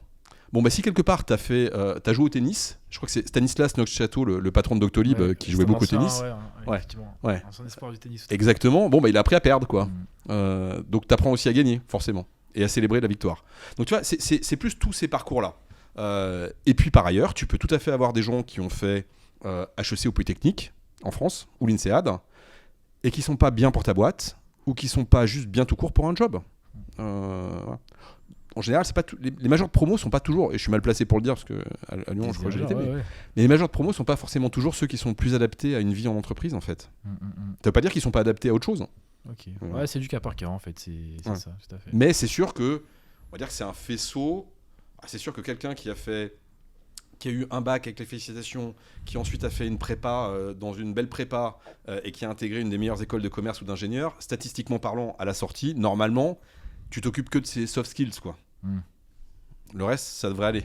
Bon, on va avancer un petit peu donc, sur Mantoux. Donc, concernant Mantoux, on entend souvent l'expression organisation auto-apprenante. Concrètement, ça veut dire quoi chez vous? En fait, ça illustre une culture du coaching qui, moi, me semble assez fondamentale. C'est-à-dire que quand tu intègres, tu as une culture qui intègre des jeunes, tu peux pas les laisser dans un coin. Ça marche pas. C'est pas ce qu'il faut faire. Ce qu'il faut faire, c'est exactement comme quand tu fais du sport. Tu vas expliquer à quelqu'un comment tu fais quelque chose. Tu vas lui montrer, toi, comment tu le fais. Ensuite, il va le faire devant toi. Ouais. Et ensuite, tu vas le laisser faire tout seul. Et puis, de temps en temps, tu vas revenir voir qu'il n'y a pas de dérive. Ça, c'est un système de coaching. Une fois que tu as fait ça, tu vas avoir transmis, c'est la transmission, tu vas avoir transmis ton savoir à toi, à quelqu'un, de façon empirique, même si aujourd'hui l'IA permet de le transférer autrement, bien sûr. Tu vas l'avoir transmis. Et le fait de montrer aux gens, c'est assez fondamental. Si tu vois Juninho tirer un coup franc à 40 mètres, tu te dis, bah, finalement, c'est jouable. Ronaldo, pour les plus jeunes... non, Juninho, c'est encore meilleur. Bon, c'est encore meilleur. Le maître des coups francs dans le monde. Fait, on est d'accord. Ouais, exactement. Que j'ai vu tirer et marquer un paquet de coups francs. Quand tu l'as vu marquer un coup franc à 45 mètres en face du Bayern, a priori, tu dis, bah, c'est possible. Roberto Carlos, voilà, tu dis c'est possible. Sinon, c'est pas possible. Donc l'exemplarité de montrer, c'est important. Quand tu as fait ça après derrière, c'est ce qui fait que tu vas avoir quelqu'un qui va pouvoir rajouter après sa touche personnelle, sa créativité qui fait que tu vas être encore meilleur. L'organisation auto-apprenante, c'est quelque part le fait de dire que l'erreur est tout à fait OK. Par contre, c'est pas OK de la faire 2 fois. Parce que ça veut dire que tu n'as pas tiré les leçons de ce que tu as fait comme erreur. Quelle que soit l'erreur. Je te raconte, parce que ça m'avait frappé un jour. On va pour discuter d'un deal avec un gros client. Et à l'époque, c'était un deal qui représentait probablement 3 ou 4% du chiffre d'affaires de Mantou. Donc, c'était pas un petit deal. Et donc, j'y vais, on était 2 ou 3. Et quelqu'un avait préparé un document. Et dans le document, au milieu, il y avait pas 30 pages, il y a une erreur. Une erreur sur un chiffre. Je m'en rends compte. Tu essaies de faire des claquettes. Tu vois, tu m'as vu. Tu changes la slide. Tu m'as vu, tu m'as pas vu, etc. Bon, bref. Je sors de la réunion et je dis à la personne, il y avait une erreur quand même, quoi. Et elle me dit, oui, mais il n'y en a qu'une. Oui, mais ça, c'est pas OK. C'est pas OK, ça. C'est pas OK. C'est pas OK. Mais non, c'est pas OK d'avoir une erreur. Je veux dire, tu travaillerais chez SpaceX, tu travailles chez la NASA, tu as tué 10 personnes, quoi. Il t'a envoyé dans la Lune. Exactement. C'est ce qui s'est passé d'ailleurs sur. Je crois qu'il y a un des accidents de fusée. C'est exactement ce qui s'est passé, c'est qu'ils ont mis en unité impériale au lieu de métrique. Et c'est ce qui a provoqué un crash. Okay. Donc c'est qu'une erreur, c'est un crash. Donc c'est la même chose. Donc ton organisation auto-reprenante, c'est de te dire, tu as le droit de faire des erreurs, mais il faut apprendre de ces erreurs. Et par ailleurs, aujourd'hui, l'incertitude est devenue la norme. Plus personne ne sait de quoi serait fait le monde de demain. Et c'est OK. À partir du moment où donc, tu câbles ton organisation pour te dire, tu dois apprendre de ce qui se passe pour s'adapter. Moi, je suis incapable de te dire ce qu'on fera dans 5 ans ou dans 10 ans. J'ai par contre la certitude de me dire qu'on a les bonnes équipes qui seront capables d'avoir une plasticité intellectuelle que pour changer le modèle, l'orga, pour que ça marche. Et c'est aussi pour ça qu'on aime bien intégrer les jeunes. Okay, d'où l'importance aussi donc, d'avoir des gens entre guillemets à la tête bien faite, voilà, qui sauront aussi s'adapter rapidement, quoi. Oui, parce que alors t'as plein d'histoires comme ça d'entreprises qui ont pivoté et qui sont pas du tout ce qu'elles étaient à la base. Enfin, Amazon, je rappelle que c'est de la vente c'est une librairie en ligne. Tout à fait. Ouais. Et que Amazon un des gros succès d'Amazon, c'est d'avoir eu les serveurs et d'en faire Amazon Web Service. C'était pas prévu à la base. Et tu as plein d'exemples comme ça d'accidents industriels, de choses.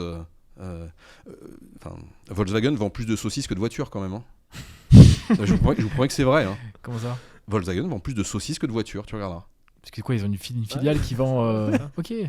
Samsung vend des vêtements, il y a des hôtels. Tout à fait. Très intéressant. Et tu peux trouver, il y a plein de sociétés comme ça. Nintendo, de mémoire, je me souviens plus, je me demande si c'est pas de la pêche au début ou. Je me souviens plus ce que Nintendo faisait au début, mais c'était pas du tout Super Mario, quoi. Ok. Magnifique. Ouais, c'est la ils faisaient des cartes à jouer avant aussi, donc ça c'est plus logique. Mais je crois qu'il y a eu un moment, je crois que c'est un truc, je me souviens plus, mais c'est assez. alors Nintendo. Ouais. Non, bon, on checkera et n'hésitez pas encore une fois à nous le dire en commentaire si vous avez les rêves qu'Olivier nous avance. Justement. Et puis dire si je me suis trompé, que j'ai raconté n'importe quoi, corrigez-moi. Ça arrive des fois. Hein. C'est encore une fois, c'est la logique auto-apprenante, c'est ça. Oui, et puis c'est parce que quand t'es vieux, après c'est terrible. C'est pour ça. Justement, tu parlais d'agilité. Là, ces dernières années, on a été frappé justement par l'avènement de l'IA, par la réalité augmentée. Justement, j'avais entendu que tu avais évoqué aussi la différence de puissance entre ChatGPT 3.5 et ChatGPT 4 et 4o, où justement il y avait une puissance qui peut s'apparenter à un iPhone d'aujourd'hui et des éléments de calcul des ordinateurs des années 40. Comment derrière vous arrivez-vous, Mantou, à intégrer ces technologies pour permettre justement le développement constant et la croissance de l'entreprise ? Bon, alors déjà, l'IA, c'est pas du tout le futur, hein, quand même. Il faut bien intégrer, c'est pas le futur, c'est le présent, l'IA. Et ça, c'est quelque chose qui est... vous avez une chance inouïe, vous vivez une révolution. C'est quelque chose qui arrive pas très souvent dans une vie. Moi, j'ai vu apparaître Internet, ça a été une révolution. Aujourd'hui, on a l'AI qui apparaît, c'est une révolution. Il y a une différence fondamentale, c'est que entre le moment où moi j'ai eu les premières boîtes mail en 91, Gopher, Mosaic, pour les vieux qui écouteraient s'il y en a, et l'explosion vraiment du web, il s'est passé un paquet de temps. Aujourd'hui, l'AI, ça a été à une vitesse qui est hallucinante. Et donc, c'est assez passionnant, mais c'est maintenant que ça se joue. C'est maintenant que ça se fait. Et donc, quand tu vois ça, quand tu es jeune et que tu vois quelque chose comme ça, tu te rends pas forcément compte. C'est comme les crises. quand tu as eu l'habitude de voir des crises, quand tu en vois une, tu sais comment tu réagis. Quand tu es peu expérimenté, c'est plus compliqué. Là, c'est la même chose. L'AI aujourd'hui va aller bouleverser la façon dont on travaille. En gros, les gens ont peur que l'AI remplace les gens. C'est pas vrai. L'AI ne remplacera pas les gens.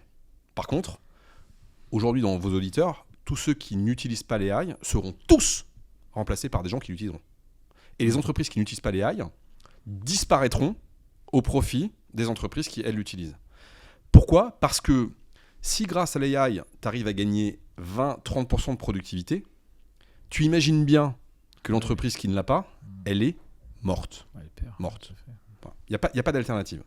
Et donc, on a un vrai enjeu, et nous comme les autres, et le vrai sujet, c'est la conduite du changement. Tu vois, Mantou, c'est une entreprise qui est plutôt jeune, qui est dirigée par des gens jeunes. Le top 100 doit avoir 30 ans de moyenne d'âge ou 31 ans, je ne sais plus. Enfin, c'est une boîte jeune, entre 30 et 32. Avec une culture assez jeune, assez tech, hybride depuis 17 ans, donc je te laisse imaginer, dans 63 pays. Donc tu peux dire que c'est plutôt moderne. Eh bien, même pour nous, le fait d'aller pousser l'AI en utilisation quotidienne, c'est un travail de tous les jours. Donc imagine pour nos clients, mais imagine la difficulté. Et donc pour vos auditeurs qui vont rejoindre des entreprises, quand tu vas avoir une entreprise dans laquelle tu vas rentrer et en fait où les gens te diront « chat quoi ? Jamais entendu parler ?» et tu diras « mais Claude », il te dira « Claude, je le connais bien, hein, c'est mon voisin de bureau. » Non, c'est l'IA. et tu lui diras « mais Mistral » et il te dira « pourquoi il y a eu du vent ce matin ?» Ça a piqué un peu. Alors que toi, tu es en train de réfléchir en disant « alors comment on va faire un chatbot et un agent qui va permettre, quand tu mets un post LinkedIn chez nous, de nettoyer le post et de faire en sorte qu'il soit sympa ?» Le gap va être violent. Ouais. Donc on a, nous, un travail d'accompagnement, mais moi je crois fondamentalement que si nous, on apprend à nos équipes à tous les jours s'en servir et à l'intégrer dans le raisonnement, on pourra accompagner nos clients pour aller le faire. Peut-être un exemple concret justement de ce qui est mis en place en interne, par exemple d'utilisation de l'IA au sein de Mantou. Oui, je t'en prends plein. Tu vas avoir par exemple, je te dis, on a un chatbot dans lequel tu mets ton post LinkedIn et qui te dit exactement, non, c'est pas 10 000 salariés, c'est 11 500, qui va te dire, non, tu mets pas 12 tags, t'en mets 9, qui va te dire, si tu es au Vietnam, le post, tu le fais à telle heure, alors que si tu es en France, tu le fais à telle heure, parce que les pics d'audience, qui va te corriger la typo, etc. Pareil pour les offres d'emploi, tu vas avoir, donc ça c'est une chose assez basique, on a un chatbot, par exemple, cette intervention ici, j'espère que ça sera intéressant pour vos auditeurs, en fait, elle va être transcrite dès qu'elle sort, elle sera transcrite et elle sera rentrée dans le chatbot qui s'appelle Hey Mantou, que tous les gens chez nous peuvent avoir et pose la question en disant tiens, que dirait le board ou que dirait le top management si on a cette situation qui se passe et qui va les piocher dans tous les podcasts, interviews qu'on a fait et à partir de là répondre en disant voilà ce que a priori là, parce que tu répètes des choses quoi. Okay. Tu vois, quand j'aurais répété, si on parle de l'AI ça va avec le sens critique. C'est-à-dire que si tu développes l'AI, ce qu'on fait avec les clients et pour nous, il faut développer le sens critique. Ça veut dire quoi ? Ça veut dire se poser des questions parce que l'AI hallucine. Parfois. Donc comme elle hallucine parfois, mais qu'elle est très assertive, quand elle te dit « tu ne peux pas faire ça », si ça ne correspond pas à ce que tu veux faire, pose-toi la question de « est-ce que c'est vrai ou pas ?» Si ça correspond à ce que tu veux faire, c'est moins grave. Mais si l'AI te dit par exemple, toi tu te dis « tiens, j'irais bien monter l'Everest. T'es inox, tu veux monter l'Everest. » Et là, il te dit, c'est pas possible, parce qu'il faut avoir 26 ans. Je dis, ok, il faut avoir 30 ans, il doit avoir moins de 30 ans, Inox, il doit avoir 26, je crois. Plus jeune même. Plus jeune encore ? 24 24 à peu près. Donc, et que là, il te dit, non, il faut au moins avoir 26 ans, sinon c'est pas autorisé. Tu dis, ok, bonne journée. C'est pas possible. Donc, il faut développer ça. Là, à partir du moment où je vais l'avoir dit dans le podcast, tu vois, ça va être embarqué dans le système qui fait que quelqu'un va pouvoir poser la question et lui dira, ça va reprendre ce genre de choses. Qu'est-ce que tu vas voir ? Après, tu as des choses qui sont plus liées à notre métier. La façon dont tu vas répondre à un appel d'offres, prendre des appels d'offres, les compiler, voire préparer des réponses, etc. Ça peut être sur la rédaction d'éléments de langage sur un event, etc. Enfin bref, pour le coup, tu en as dans tous les sens. C'est les transcripts. C'est par exemple comment tu vas utiliser un transcript pour aider les gens à se former, à se coacher. L'exemple, ça peut être, tu es Customer Success Manager. Tu vas aller appeler et gérer des clients. T'as personne en fait qui te dit est-ce que tu fais bien ou pas bien. Toi, on t'a montré quelque chose, mais tu sais pas. Si je reprends l'exemple du tennis, je suis une brêle au tennis. Mais tu as la prise marteau, je crois. En fait, elle n'est pas super naturelle, la prise marteau, au tennis. Et donc, du coup, si tu n'as pas quelqu'un qui te corrige, naturellement, tu referas une autre prise. C'est comme au golf. Je joue pas du tout au golf, je déteste ça. J'ai fait une fois. Je crois qu'il faut tenir d'une façon qui n'est pas très naturelle. Et tu as envie de la tenir comme ça, tu vois. Et ben, c'est la même chose. Si tu n'as pas quelqu'un qui te corrige en disant maintenant c'est comme ça, tu auras toujours un défaut. Si je reprends mon Customer Success Manager, si tu n'as pas quelqu'un qui à côté te dit mais regarde, ton client, tu lui as dit qu'est-ce que vous pensez de notre solution ? Tu lui as dit est-ce que vous trouvez notre solution bien ? C'est pas la même chose. Dans un cas de figure, il te répond oui ou non. Dans le deuxième, il te dit alors en fait, votre produit, j'ai bien aimé parce qu'il y a ça, ça, ça, mais ça, j'ai pas aimé. Et en fait, tu t'en rendras pas compte tout seul. Tu fais un transcript et tu demandes au transcript de benchmarker par rapport à un script. Il te dira voilà ce que tu as bien fait, pas bien fait. Donc des exemples comme ça, mais j'en ai des. Il y en a beaucoup, ouais. Des dizaines et des dizaines. Ok.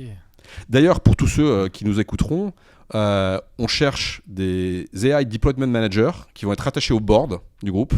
Donc 2-3 personnes, une espèce de squad, de team, de gens qui vont être jeunes, brillants, entre 0 et 3 ans d'expérience, et qui vont être capables de nous aider à aller encore plus loin dans ce qu'on fait. Voilà, rattachés au board du groupe. Ok.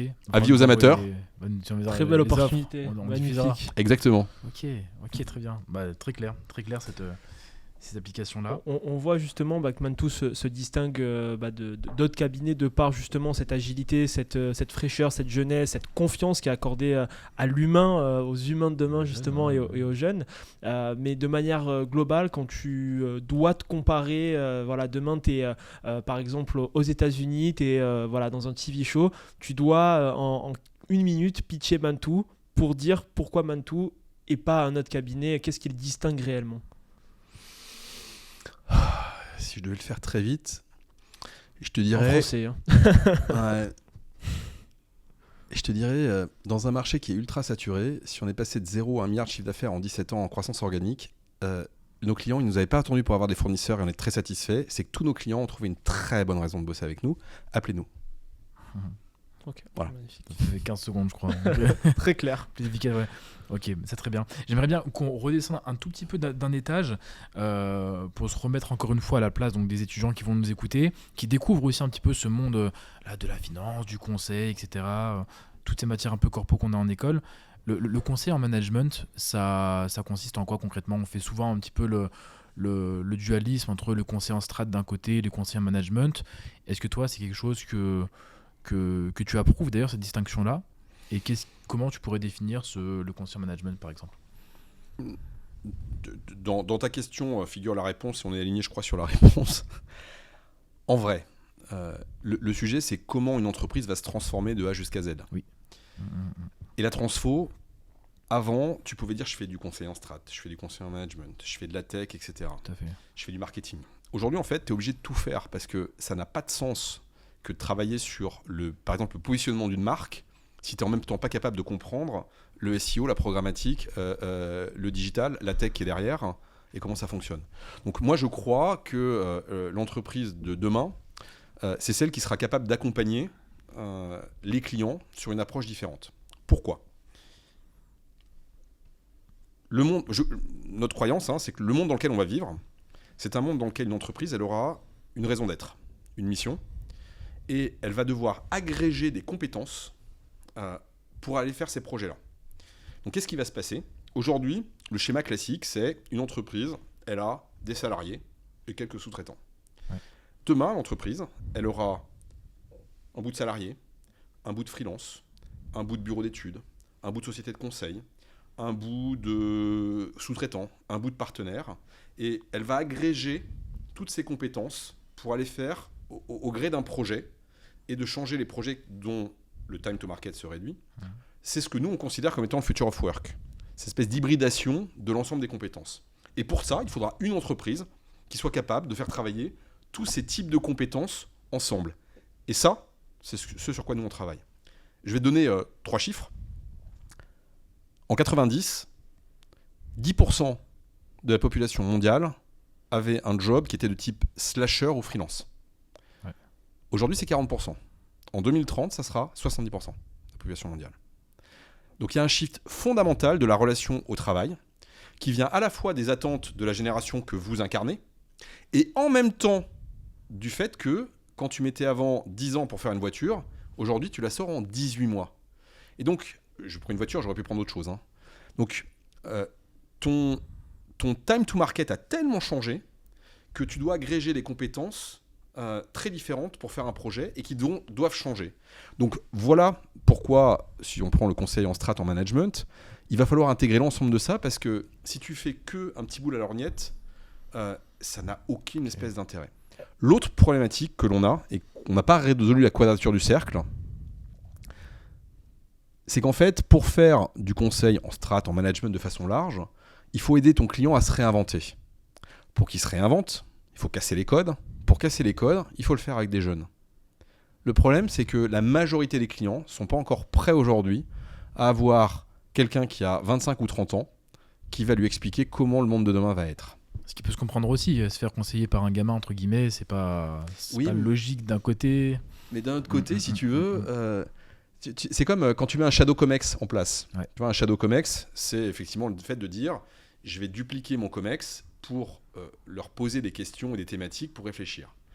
Si toi, tu as ton comex, s'il a entre 35 et 50 ans, comme c'est le cas chez nous, qui est déjà plutôt jeune, et que tu fais un shadow comex à des gens qui ont 45 à 30 ans, si tu veux, ça pas... Voilà. La majorité de nos clients, quand ils font un shadow comex, vont mettre des gens qui sont plus vieux que mon comex. Qu'est-ce que tu veux réinventer le monde de demain ? C'est intéressant. Quand tu vois sortir Musical.ly, tu vois ce que c'est Musical.ly ? Seulement TikTok. Ok, bravo. La majorité tu prends des gens qui ont 30 à 50 ans aujourd'hui, ils savent pas que ça s'appelait Musical.ly. Ouais. Bon, bah, c'est exactement ça. Tu vois, je te parlais de TikTok, de WeChat, Lime. Enfin, je veux dire, c'est pas moi. Moi, je me sers de Snap de temps en temps avec mes enfants, mais enfin, c'est pas moi. Non, mais c'est vrai en plus. Je t'imagine bien faire des filtres. C'est lequel ton filtre préféré ? En plus, ma fille est très spécialiste et il y en a aussi, mais de temps en temps, bon, bref. Mais donc, tu vois, je m'en sers un peu, mais c'est pas natif quand même. Donc, je suis pas complètement largué, mais c'est pas complètement natif.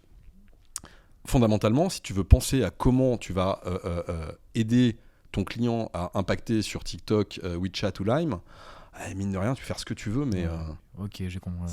Tu n'auras pas le choix en fait. Pour aller se bousculer, il faut se bousculer.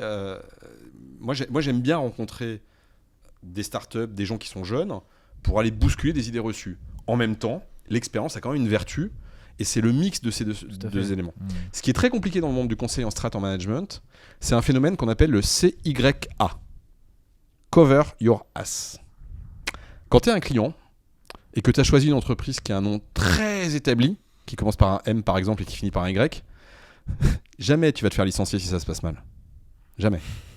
Quand tu as choisi une entreprise qui est innovante, disruptive, qui commence par un M et qui finit par un U, par exemple. Eh bien c'est plus compliqué. Donc tu as un vrai phénomène de notoriété globale et donc d'effet de taille. Voilà pourquoi c'est un environnement assez complexe. Alors ça arrive parce que tu as quelques entreprises qui commencent à casser les codes. Il y a une entreprise de grande distribution dont la dirigeante a 28 ou 29 ans. Leroy Merlin. C'est ça. Voilà, par exemple. Ouais. Donc, tu vois, tu commences à avoir quelques entreprises. Voilà. La dirigeante du PMU doit avoir 36 ans, je crois, de mémoire.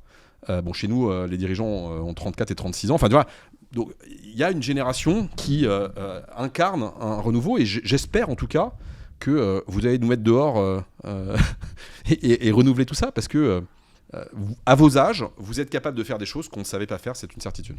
Et justement, en parlant de cette jeunesse, de ces entrepreneurs, tu fais partie des business angels les plus actifs de France. Tu as développé un fonds Aonia Ventures, je le prononce bien. Bien joué, Okay. Aonia Ventures. Et pareil, juste avant de poser ma question, pourquoi ce nom ? On aime bien parler des noms dans ce podcast, donc... Si tu regardes le logo, c'est une montagne en fait. Aonia, c'est le nom d'une montagne. Et comme je fais beaucoup de vélo, on a cherché quelque chose qui symbolisait à la fois ça et le côté de l'effort. Parce que l'entrepreneuriat, le venture, c'est tellement difficile. Les gens imaginent que c'est facile, que c'est c'est super, je monte une boîte, je fais des levées de fonds, et puis un jour c'est une licorne et c'est Uber. Non, c'est pas vrai. C'est pas vrai. Donc c'est extrêmement difficile, c'est un effort qui est douloureux, durable. Et quand tu vois, je crois que la montée que j'ai fait la plus difficile, c'est le Pico Veleta. Tu démarres à Grenade, tu es à 700 mètres, tu finis à 3300 mètres, tu montes pendant 45 km, c'est long. C'est 5 heures de montée, c'est long. Bon, certains le font plus vite, mais moi non. Voilà. Et donc, en fait, ça symbolise bien. Donc voilà pourquoi on avait choisi ce nom-là. C'est le côté de cette notion d'effort. Voilà. Et puis parce que ça commençait par un A et qu'on aimait bien. Qu'est-ce que tu recherches donc, chez les startups dans lesquelles tu investis et pourquoi d'ailleurs cette volonté aussi d'investir? Moi, il y a une vraie forme de give back. C'est ma façon à moi de faire du give back. J'ai une femme qui est très investie dans l'associatif et qui a monté une association qui s'appelle Hope, qui aide les femmes qui ont eu un cancer. Moi, ma façon de rendre un peu, c'est finalement de me dire que si je peux aider des startups et des entrepreneurs à avoir à leur tour de table un investisseur qui d'abord est evergreen, donc long terme, pour lequel la rentabilité de l'opération n'est pas le driver numéro 1 que je cherche. J'aime bien que ça soit rentable évidemment, mais c'est pas pour ça qu'on le fait. Et pour lequel nous on n'est pas un fonds, on est notre propre fonds, hein, on est tout seul. Voilà. Et puis il y a une vertu très égoïste, c'est qu'en fait ça me permet de voir l'émergence de technologies, de sujets, etc. Je reprends les AI, c'est le meilleur exemple. Je suis actionnaire d'Alan, qui sont très très avancés sur les AI. Quand on discute avec, avec Charles Gorintin et Jean-Charles, qui sont les patrons, et que tu te rends compte très très rapidement de ce que ça va être, avant même qu'un chat GPT ne sorte. Voilà. De même que quand tu discutes avec Arthur Mensch, qui est le fondateur de Mistral, dont on est actionnaire aussi, quand tu vois ça, forcément, tu as des insights qui sont super valuable, pardon de l'anglais, valuable insight, tu as des informations de l'intérieur qui sont hyper intéressants pour voir ça. Pareil sur des méthodes de management. Tu vas avoir des gens où tu vas voir des façons de faire du management un peu différentes, parfois qui iront dans le mur, parfois où tu en tireras quelque chose qui te servira. Voilà. Donc moi je suis usant pour les équipes parce qu'effectivement ils savent à peu près quand je vais passer 2 jours à Paris, à Montréal ou en Angleterre ou autre et que j'ai vu des startups, je reviens en général avec des idées, tiens j'ai vu ça. Non, en tout cas, c'est plutôt j'ai vu ça. Voilà. Mais ça sert à ça. Donc c'est essentiellement la vocation et d'accompagner des belles histoires. Et pour terminer sur Mantou, vous avez pas levé de fonds vous-même, il me semble, ou alors donc bootstrap depuis le départ. Complet bootstrap. Ok. Complet bootstrap. Okay, ouais, d'autant plus intéressant. Et justement en termes donc d'investissement dans les startups, c'est quoi les tickets moyens que vous mettez généralement avec le fonds?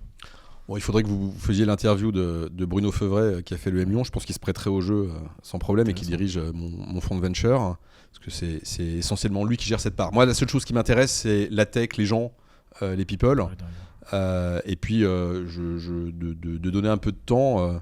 Tu vois, on est actionnaire, par exemple, de Gringot, qui est Mode Caillot, ou de Respire, Justine Hutto. En fait, c'est super intéressant de voir la façon dont elles ont réussi à craquer le digital. Les réseaux sociaux, le drive qu'elles ont là-dessus et le positionnement d'entreprise. C'est super sympa. Tout à fait, okay. Bonjour Maud. Coucou, elle nous regarde, j'espère. J'aimerais bien qu'on passe à la partie plus orientée sur toi, c'est-à-dire vraiment sur être un petit peu dans ta tête en quelques minutes, notamment sur qu'est-ce que c'est d'être un patron en fait d'un si gros cabinet. Parce que tu dis que vous êtes petit à l'échelle des grands cabinets, mais à l'échelle d'un étudiant, vous êtes quand même gros pour replacer.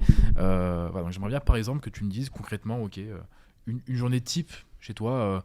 Qu'est-ce que c'est? Et je sais que tu vas me dire qu'il n'y a pas de journée type. Du coup, je te demande par exemple, qu'est-ce que tu as fait dans ta journée d'hier? Et quel jour là? On est jeudi. Là. Ouais. Par exemple, hier, tu as fait quoi? Qu'est-ce que j'ai fait? Je suis incapable de te répondre comme ça. Il faudrait que je reprenne mon agenda. Je l'ai pas, il est là-bas. Mon iPhone est là-bas. Non, mais je peux te dire. Alors, je peux une journée type à peu près. Ouais. Mais sinon, bouge pas, regarde. Donne-moi une demi-seconde. Allez, parfait. Tu me passes mon téléphone comme ça. On va le faire en live. Hop. Je vais te dire exactement ce que j'ai fait. Coucou Arthur. Merci Arthur. Alors, qu'est-ce que j'ai fait de beau hier? Alors, j'ai fait un point avec nos équipes en interne sur un projet de strat. Ensuite, j'ai fait un déjeuner avec un gros client, ou un gros prospect plutôt potentiel. Ensuite, j'ai lu pendant une demi-heure les boards que l'on fait de 2 boîtes pour voir ce qu'il y a dedans chez nous. Ensuite, j'ai fait le conseil d'administration du groupe. Ensuite, j'ai géré Alors, donc là, il y a une demi-heure où j'ai géré le plan strat d'une des boîtes qu'on a intégrées. Ok. Ensuite, j'ai organisé la soirée pour fêter un de mes associés qui est depuis 17 ans dans l'entreprise, pour lequel on va faire une chouette soirée. Et- Ensuite, qu'est-ce que j'ai fait encore d'autre Non, ça c'est bon. Ensuite, non, ouais, ça ok. Et voilà. Ensuite, et après, j'ai dîné avec Ludo, qui est le dirigeant de la Suisse, de la Pologne, et d'une activité qui s'appelle Health Economy Market Access, et donc il doit avoir Ludo, quel âge il a Ludo 34, 32 Ok. ouais. Donc il doit gérer, je sais pas, peut-être une centaine de millions de CA. Toujours assez jeune, ok. Ouais. Et donc on a dîné ensemble, parce que ça faisait très longtemps qu'on n'avait pas dîné ensemble, pour savoir comment ça se passe, les retours, les choses intéressantes, voilà. Donc Ok. tu as les problèmes, la seule chose qui manquait là-dedans, qui pourrait se rajouter, donc c'est les problèmes toujours de people, détection des talents. Ouais. Tiens, si j'ai eu un entretien aussi, j'ai oublié. Tu fais passer toi-même des entretiens? Ah bah, comme tout le monde en fait, Hmm. c'est une bonne hygiène de vie. Ouais, tout à fait, ok. Et de temps en temps, je recrute des gens aussi pour moi, donc Ok. normal. Donc là, vas-y, je te laisse finir. Non, vas-y, je t'en prie. Non, j'allais dire emploi du temps bien chargé, donc forcément. Ah non, c'était cool là. Là, c'était cool. Ok, voilà. Non, c'était cool là. Ouais. Oh, c'était cool, j'ai commencé à 9h30, j'ai fini à 23h, donc ça va. Ok. Ah ouais, c'était cool. Ouais. C'est cool. Non, c'est pas très rythmé encore. Celle-là était pas très rythmée. J'ai des journées beaucoup plus rythmées. Bah, donc forcément, ça met la question de l'équilibre, hein, vie pro, vie perso. Je pense qu'on t'a déjà posé. Comment tu conjugues maintenant, tes enfants sont peut-être grands maintenant, mais voilà, comment tu as pu conjuguer à la fois une vie perso, une vie pro aussi bien chargée, et actuellement encore d'ailleurs. Alors, bon, ça, je l'ai déjà dit, donc vous n'aurez pas la primeur dans le podcast, mais moi, mes vacances sont planifiées sur 2 ans. Comme ça, moi, je suis sûr qu'on ne me prend pas le slot de mes vacances. Ouais. Et puis, j'essaie de les organiser pour que ça puisse matcher à peu près des endroits où on a des bureaux, donc ça aide. Voilà, ça c'est le premier. Non, mais c'est vrai. T'as 63 pays. Soit- au et après, moins. Après, le partout choix, dans le monde voilà, en c'est fait. ça. Tu peux aller Exactement, mais non, mais c'est pas anodin, tu vois. J'ai un fils qui est à l'île de Madrid. Bon, bah évidemment, de temps en temps, je vais le voir. Bon, bah, je suis pas très loin de Madrid, quoi. Bon, ça aide. Donc, je planifie mes vacances 2 ans à l'avance, y compris les événements sportifs et autres, etc. Donc, ça, c'est le premier point. Et du coup, ça reste central en premier. Donc, je suis sûr qu'on me l'enlèvera pas. Et après, work hard, play hard, win hard. Enfin, voilà, quoi. C'est. Y a pas de. Enfin, très franchement, pour un dirigeant, il n'y a pas de frontière vie Pas de privée. frontière. Il n'y en a pas. Hmm. Il n'y en a pas. C'est-à-dire que je travaille en vacances, je suis en vacances quand je travaille, et ça peut m'arriver, tu vois, ce soir je vais au théâtre avec ma femme, et ben du coup je vais partir tout à l'heure, pas très tard, probablement à 18h, on va aller au théâtre, on va le dîner ensemble, et par contre ce week-end, je suis à un événement au ski, j'y vais avec un de mes enfants, on va aller skier ensemble, mais en même temps j'ai 3 dîners de dirigeants et 2 rendez-vous que je vais faire. Enfin, Ok. tout est mélangé. Et c'est pas grave, Et moi je vis très bien ça, ouais, avec. ça fonctionne du coup. Enfin, tu t'es pas pris Ouais. des remarques, je sais pas, de ta femme par exemple, quand tu travaillais peut-être trop ou autre. En fait, écoute, il faudrait poser la question à mes enfants, mais ils ont tous choisi de faire une école de commerce, donc a priori, j'ai pas dû les dégoûter.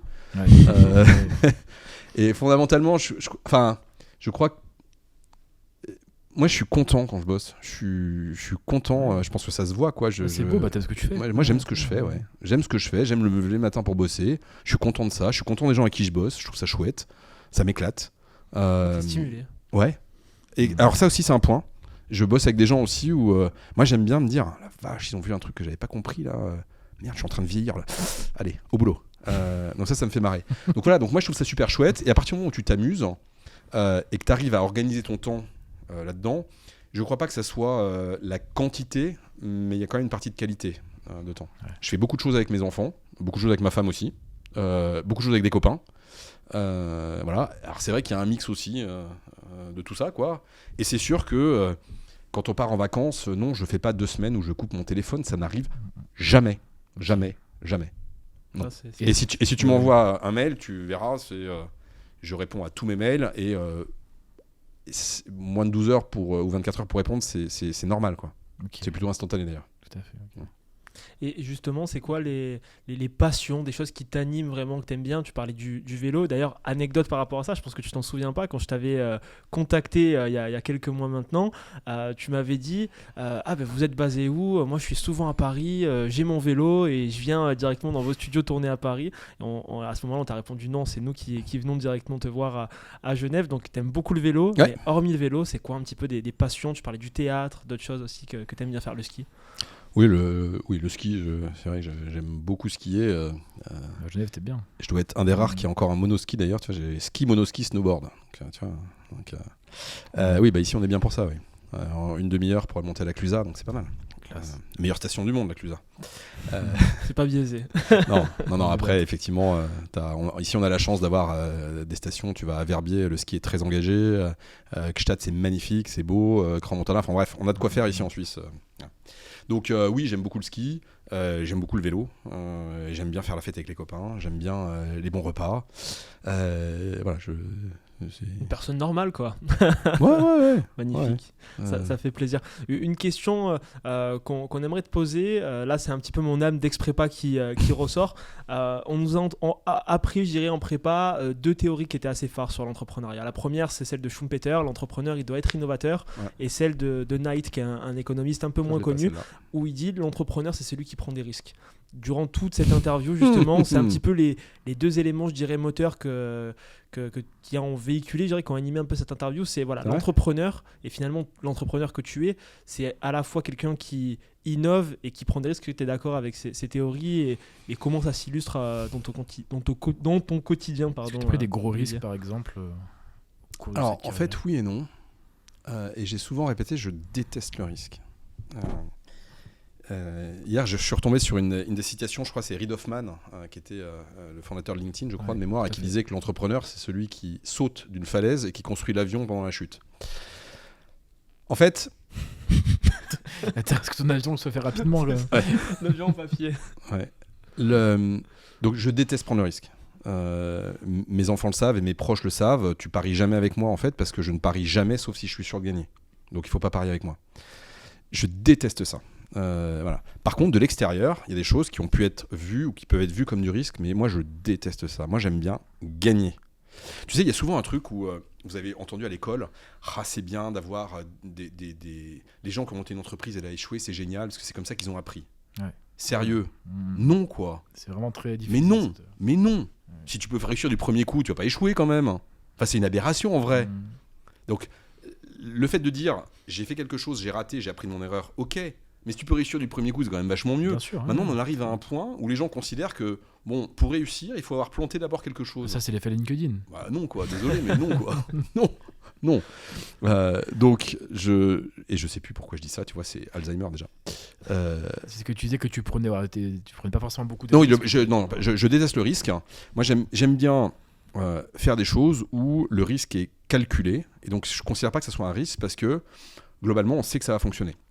Et si ça fonctionne pas, ça va pas jeopardize, mettre en danger l'équipe, la société, etc. Moi, mon focus principal en tant que dirigeant, c'est de faire en sorte que cette entreprise ne dépende que d'elle-même pour sa durabilité, sa croissance.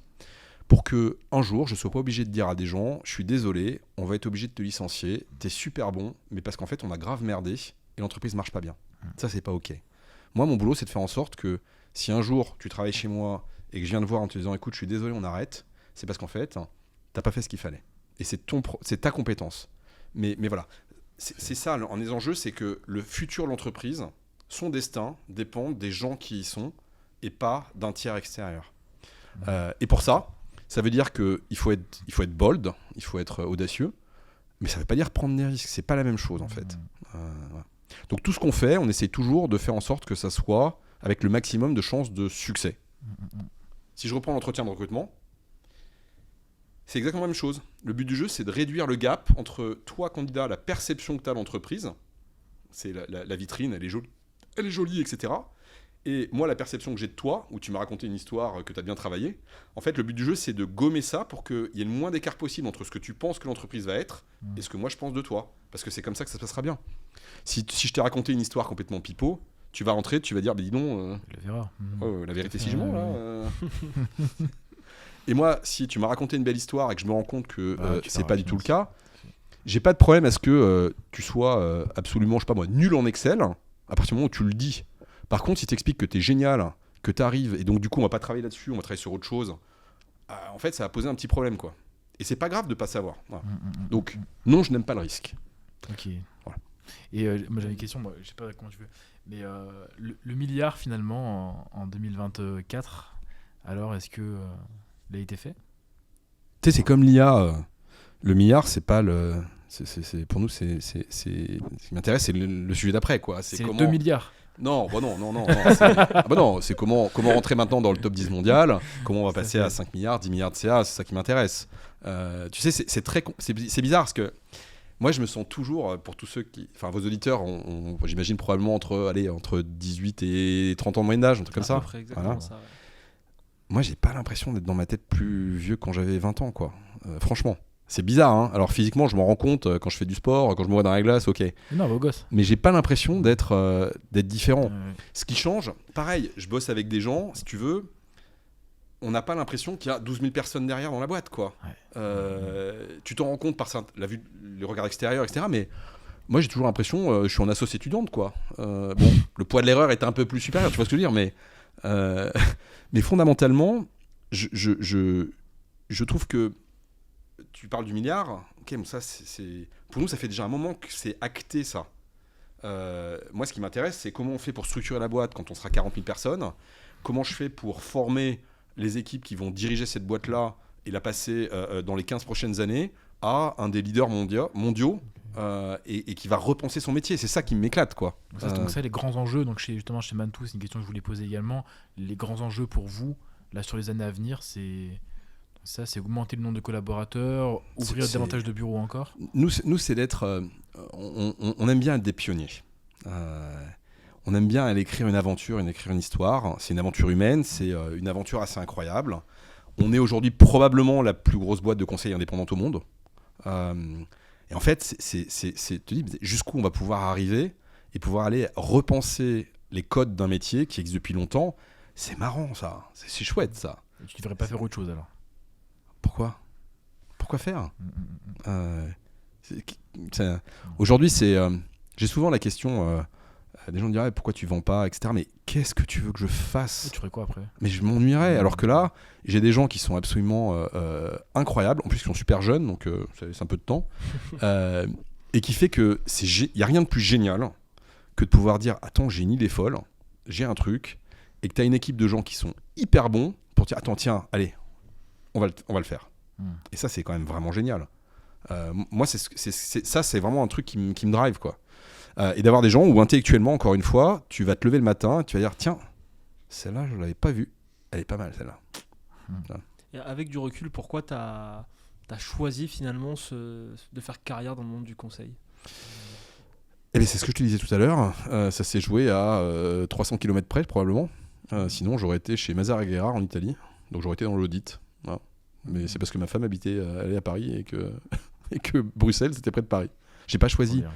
Tu sais, c'est marrant, je discutais avec un de mes enfants et on parlait de quand tu travailles dans un métier, le fait d'aimer le produit, d'aimer ce que tu fais, etc. Et en fait, quand tu es dirigeant d'entreprise, tu as une matière, c'est les hommes et les femmes qui composent ta boîte. Et en fait, quelque part, ce qui est génialissime, c'est que si tu as un produit, fondamentalement, tu as quand même des hommes et des femmes, c'est toujours un problème humain d'être dirigeant. Donc c'est ça qui est sympa. Quand en plus de ça, tu fais du conseil, c'est encore mieux parce que ton produit, c'est l'humain. Donc c'est en fait tout ce qui est le plus complexe dans ce métier-là. En fait, on fait un métier qui est à la fois... Nous, on a un métier de l'ombre. Aujourd'hui, 35% de l'innovation mondiale est faite par des boîtes de conseil. C'est-à-dire que si tu prends aujourd'hui nos clients, leur innovation, c'est à 35% du temps, nous qui la faisons. Par contre, on est des travailleurs de l'ombre. Les gens savent pas. Non. Quand, voilà. Nous, on a par exemple nous développé l'application qui a été la plus utilisée au monde, voilà, qui était un des dashboards du Covid. Personne ne le sait, on n'est pas visible. Aujourd'hui, cette application, je crois qu'on a eu 4 milliards d'utilisateurs dessus. Ah oui. Mais par contre, il n'y a pas notre nom qui est affiché. On est un travailleur de l'ombre. C'est pas frustrant ça? Tu apprends à vivre avec. Nous, on est une société assez discrète, finalement. Et nous, on est plutôt... c'est peut-être le côté ingénieur, on est plutôt bon pour faire plutôt que faire savoir. De temps en temps, il faut faire savoir, mais voilà. Je pense est-ce que c'est un enjeu pour vous de travailler encore plus sur la marque auprès notamment des étudiants des grandes écoles, voilà, qui on sait sont attirés par le brillant, etc. notamment. Est-ce que vous, c'est un enjeu de renforcer encore ce volet-là, par exemple ? Moi, je crois que l'avantage, la maturité des étudiants aujourd'hui, elle est sans commune mesure par rapport au bébé que j'étais au même âge, parce que accès à l'information, parce que maturité, parce que réseaux sociaux, &co. Je crois que les gens sont pas bêtes. Et les gens se rendent bien compte quand tu as du bling-bling, quand tu as des choses qui sont shiny, que le ramage ne se rapporte pas forcément au plumage. Quand on a des concurrents qui ont grandi par acquisition. Si tu veux, quand tu grandis par acquisition, c'est super, mais c'est que tu n'as pas réussi à le faire autrement. Donc c'est que tu as une valeur ajoutée que tu n'as pas forcément apportée à ton client. Moi, je suis très fier de pouvoir dire qu'aujourd'hui, il y a effectivement il y a plus de 1000 clients qui nous ont fait confiance et qui bossent avec nous parce qu'ils ont trouvé quelque chose que les autres ne faisaient pas, quoi. Et pas parce que j'ai racheté une boîte qui déjà faisait ça avec eux. Je trouve ça n'empêche pas de racheter des boîtes, hein, mais donc voilà, c'est ma petite fierté. Moi je suis fier de l'évolution qu'on a pu avoir aux gens qui sont chez nous, qui ont pu avoir des carrières qui sortent de la norme. Moi ça me rend fier. Voilà. Effectivement, de temps en temps, tu te dis tiens, cette fusée qui allait quelque part, tiens, c'est vrai que nous on était dessus sur le pas de tir. Tu te dis tiens, sur la moitié des Formule 1 qui tournent aujourd'hui, en fait on a travaillé dessus, par exemple. Pour les différents, la moitié des écuries de Formule 1. Que tu te dis par exemple tu vas utiliser une application mobile ici, tu vas dire tiens elle est vraiment sympa, l'UX c'est génial, c'est nous qui l'avons faite. Ouais, mais bon, ça se voit pas, c'est pas grave. Moi j'avais une ultime question pour toi, c'est est-ce qu'il y a une mission qui t'a particulièrement marqué, toi personnellement, où tu as vraiment apprécié travailler dessus, les challenges étaient intéressants, les humains aussi derrière étaient sympas derrière par exemple. Alors, quelque chose qui t'a marqué, une mission en particulier, sans forcément citer le client bien sûr. Je te dis plus qu'un projet en particulier, je te dirais une période. En fait, c'est la période du Covid. Parce qu'en fait, si tu mets de côté les facteurs humains et tragiques qui sont passés pendant cette période-là, en fait, c'est dans ces phases-là que tu te rends compte que tu as une boîte incroyable. Parce que c'est quand c'est dans la difficulté que tu vois les équipes qui sont soudées entre elles. En fait, tu vois une espèce de magie qui arrive. C'est qu'en fait, tu es spectateur de ta propre boîte quelque part parce que tu te rends compte que tout le monde est en train d'agir et de faire ce qu'il faut. Et ça, c'est incroyable. Ça, c'est une sensation qui est absolument incroyable. Okay. Quand l'économie est bonne, c'est facile quelque part. C'est quand c'est plus difficile que tu te rends compte que les gens chez toi font une différence par rapport aux autres. Voilà. Nous, pendant des années, on a fait 100% de croissance, je crois, pendant 10 ans, et ensuite 40%. Et tous les gens avec lesquels on travaille nous disaient « Vous êtes une valeur de croissance, vous êtes une entreprise de croissance, etc. Le jour où ça va être dur, vous allez vous planter. » Et en fait, pendant le Covid, on a été l'une, si ce n'est la plus résiliente des entreprises. Et ça, moi, j'en suis très fier. Et ce qui était génial, c'est de voir que... On reparlait du ski. Moi, j'ai fait une chose et une seule. Tu sais, quand tu fais du ski, si tu es en hors-piste, tu as un sac ABS et tu tires dessus pour les avalanches. Et donc, ça te fait gonfler un sac dans le dos. Et ça te fait flotter au-dessus de l'avalanche pour éviter que tu coules dans l'avalanche et que tu sois enseveli. Et en fait, ce sac marche vraiment bien, le sac ABS. Tu l'as testé ? Ouais. Sauf que, il y a des gens qui meurent parce qu'ils ne tirent pas dessus. Pourquoi ? Parce qu'en fait, ils se disent, j'ai pas envie d'avoir l'air débile avec mon sac gonflé et tout le monde qui se marre en disant, mais dis donc, il n'y a rien là, elle n'est pas partie l'avalanche. Et donc, il y a des gens qui meurent à cause de ça parce qu'ils tirent trop tard. Et quand le Covid a démarré, comme j'avais déjà vu plusieurs crises, j'avais pris cette image-là et j'avais dit, nous, on va tirer tout de suite sur le sac ABS. Peut-être qu'on passera pour des crétins, mais on va faire ce qu'il faut. Et là, j'ai juste eu à faire ça. Toute la boîte s'est mise en marche et a déroulé un plan d'action incroyable. Vraiment, c'était chouette. Voilà, moi, c'est un truc qui m'avait marqué parce que c'est là où tu te rends compte que quelque part, tu es spectateur de ton entreprise. C'est génial. C'est génial. C'est quoi le conseil que tu donnerais à des étudiants, des jeunes diplômés qui souhaiteraient entreprendre, qui souhaiteraient justement avoir des postes de dirigeants chez Mantoux ou au sein de leur propre entité ? Alors, il y a deux questions radicalement différentes parce que le premier conseil que je donnerais à des gens qui veulent entreprendre, il est très très choquant. Il est de se poser la question si c'est vraiment ce que tu veux faire. Parce qu'en fait, aujourd'hui, le monde dans lequel on vit fait que en gros, au 19e siècle, tu avais les États-nations qui dirigeaient le monde, enfin les empires, pardon, qui dirigeaient le monde. Ensuite, au 20e siècle, tu as eu les États-nations. Et aujourd'hui, c'est les entreprises sur lesquelles reposent tous les espoirs de votre génération de sauver la planète, le monde, la société, de gérer l'éducation, etc. Et donc, il y a une quête de sens qui est marquée et elle se traduit par « je veux être entrepreneur parce que comme ça, je vais adresser mon besoin de sens ». Le problème, c'est qu'entrepreneur, c'est un métier qui est très particulier, il n'est pas fait pour tout le monde. Et donc, moi, la question que le point que j'ai envie de dire à quelqu'un qui veut être entrepreneur, c'est est-ce que ce que tu veux, c'est pas plutôt faire des projets et avoir un esprit d'entreprendre. Cet esprit d'entreprendre, tu pourras l'adresser dans une entreprise qui a une culture intrapreneuriale, dans laquelle elle va te laisser de l'autonomie, mais de la responsabilité, prendre des risques, mais en même temps des risques calculés. Elle va te laisser être ambitieux et te rémunérer quand tu es performant, etc. Et c'est ce cadre-là qu'il va falloir chercher, parce que la moitié des gens qui se lancent dans la création d'entreprise ne sont pas faits pour le faire, et ils apportent une solution à un problème qui n'est pas la bonne solution. Et il ferait mieux de trouver une boîte qui ait un cadre.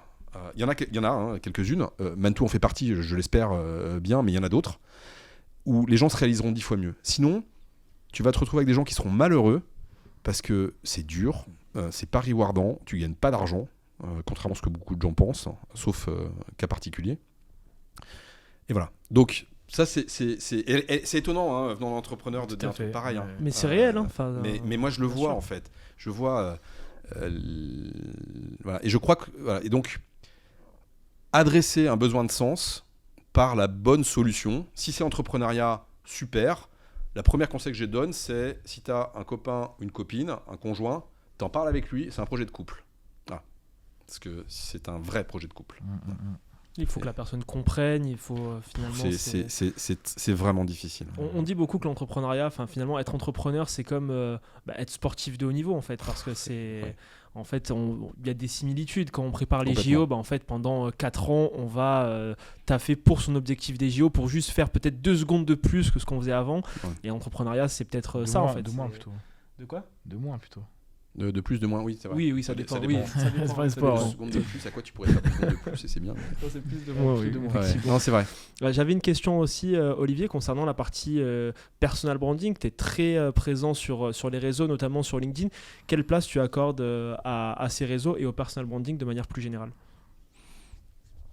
Alors sur LinkedIn, effectivement, j'y suis très présent parce que j'y suis depuis très très longtemps, quasiment depuis le début en fait. Donc ceci explique cela. Et je suis connecté sur LinkedIn aux gens effectivement que j'ai rencontrés. J'essaie de publier assez régulièrement quand je trouve qu'on a quelque chose à dire qui peut être intéressant. J'espère que ça l'est le plus possible.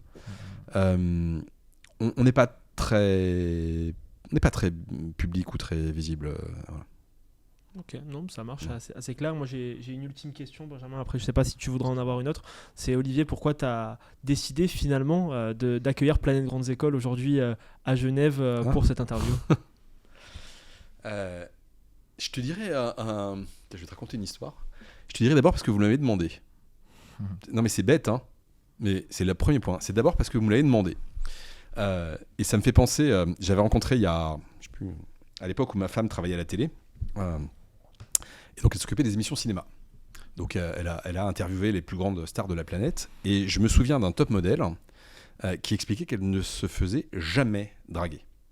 Parce qu'en fait tout le monde pensait qu'elle était inaccessible. Et donc ça c'est... Tu veux qu'on te drague, Olivier, c'est ça ? Non, c'est pas tout ce que je suis en train de dire. Ta femme serait pas contente. Ce que je suis en train de dire, c'est que la première des choses, c'est que vous avez fait quelque chose, c'est que vous avez osé le faire et poser la question. Je suis pas en train de me comparer à un top modèle. Mais ce que je veux dire, c'est que vous avez déjà osé. Donc tu as fait le premier truc qui, au lieu de te poser la question pourquoi c'est pas possible, tu l'as fait parce que tu pensais que déjà c'est vachement bien. Donc déjà moi je trouve ça génial, bravo. Après forcément moi j'ai adoré mes années étudiantes, ça m'a changé ma vie, ça m'a transformé ma vie, voilà. Donc j'aime bien rendre, j'aime bien transmettre. Mantou est construit autour de la transmission et de faire grandir des gens, donc c'était quand même, à la limite s'il y en a un que je dois faire de podcast, c'est celui-là quoi. En gros je fais Mathieu Stéphanie et puis vous quoi. si je caricature un tout petit peu. Donc, parce que ça me parle, parce qu'on recrute beaucoup de gens qui sont issus des grandes écoles, et puis parce que vous avez fait l'EM Lyon et que je refuse rarement à des gens qui me demandent de l'EM Lyon. Et pour finir sur le recrutement cette fois-ci, justement, vous recrutez beaucoup d'étudiants. Qu'est-ce que tu dirais à des étudiants pour demain rejoindre Mantoue ? Pourquoi un étudiant en grande école de management, d'ingénieur, de top université devrait choisir Mantoue pour son expérience en stage, en alternance ou en VIE ? On sait que vous proposez beaucoup de VIE aussi. Ouais. Je lui dirais que si déjà il est là à la fin du podcast, c'est qu'a priori ça lui a bien plu et que j'espère qu'il y a le moins d'écart possible entre ce que j'ai dit pendant l'heure qu'on a passé ensemble ou un peu plus et la réalité de la boîte, et que si ça lui a plu, en fait on n'est pas bien différents, c'est sympa. Ouais.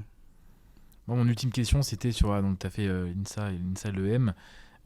Est-ce que pour toi une grande école ça peut changer une vie ou pas ? Est-ce que c'est vraiment ça tient ses promesses ? C'est game changer. Voilà, est-ce que c'est game changer vraiment ou pas ? Est-ce que tu le ressens toi-même ? Pour moi ça a été pour moi c'est sûr, à plein de raisons, à plein de titres. D'abord, j'ai découvert la vie en association, donc j'ai découvert ce que j'avais envie de faire, qui était de faire des projets.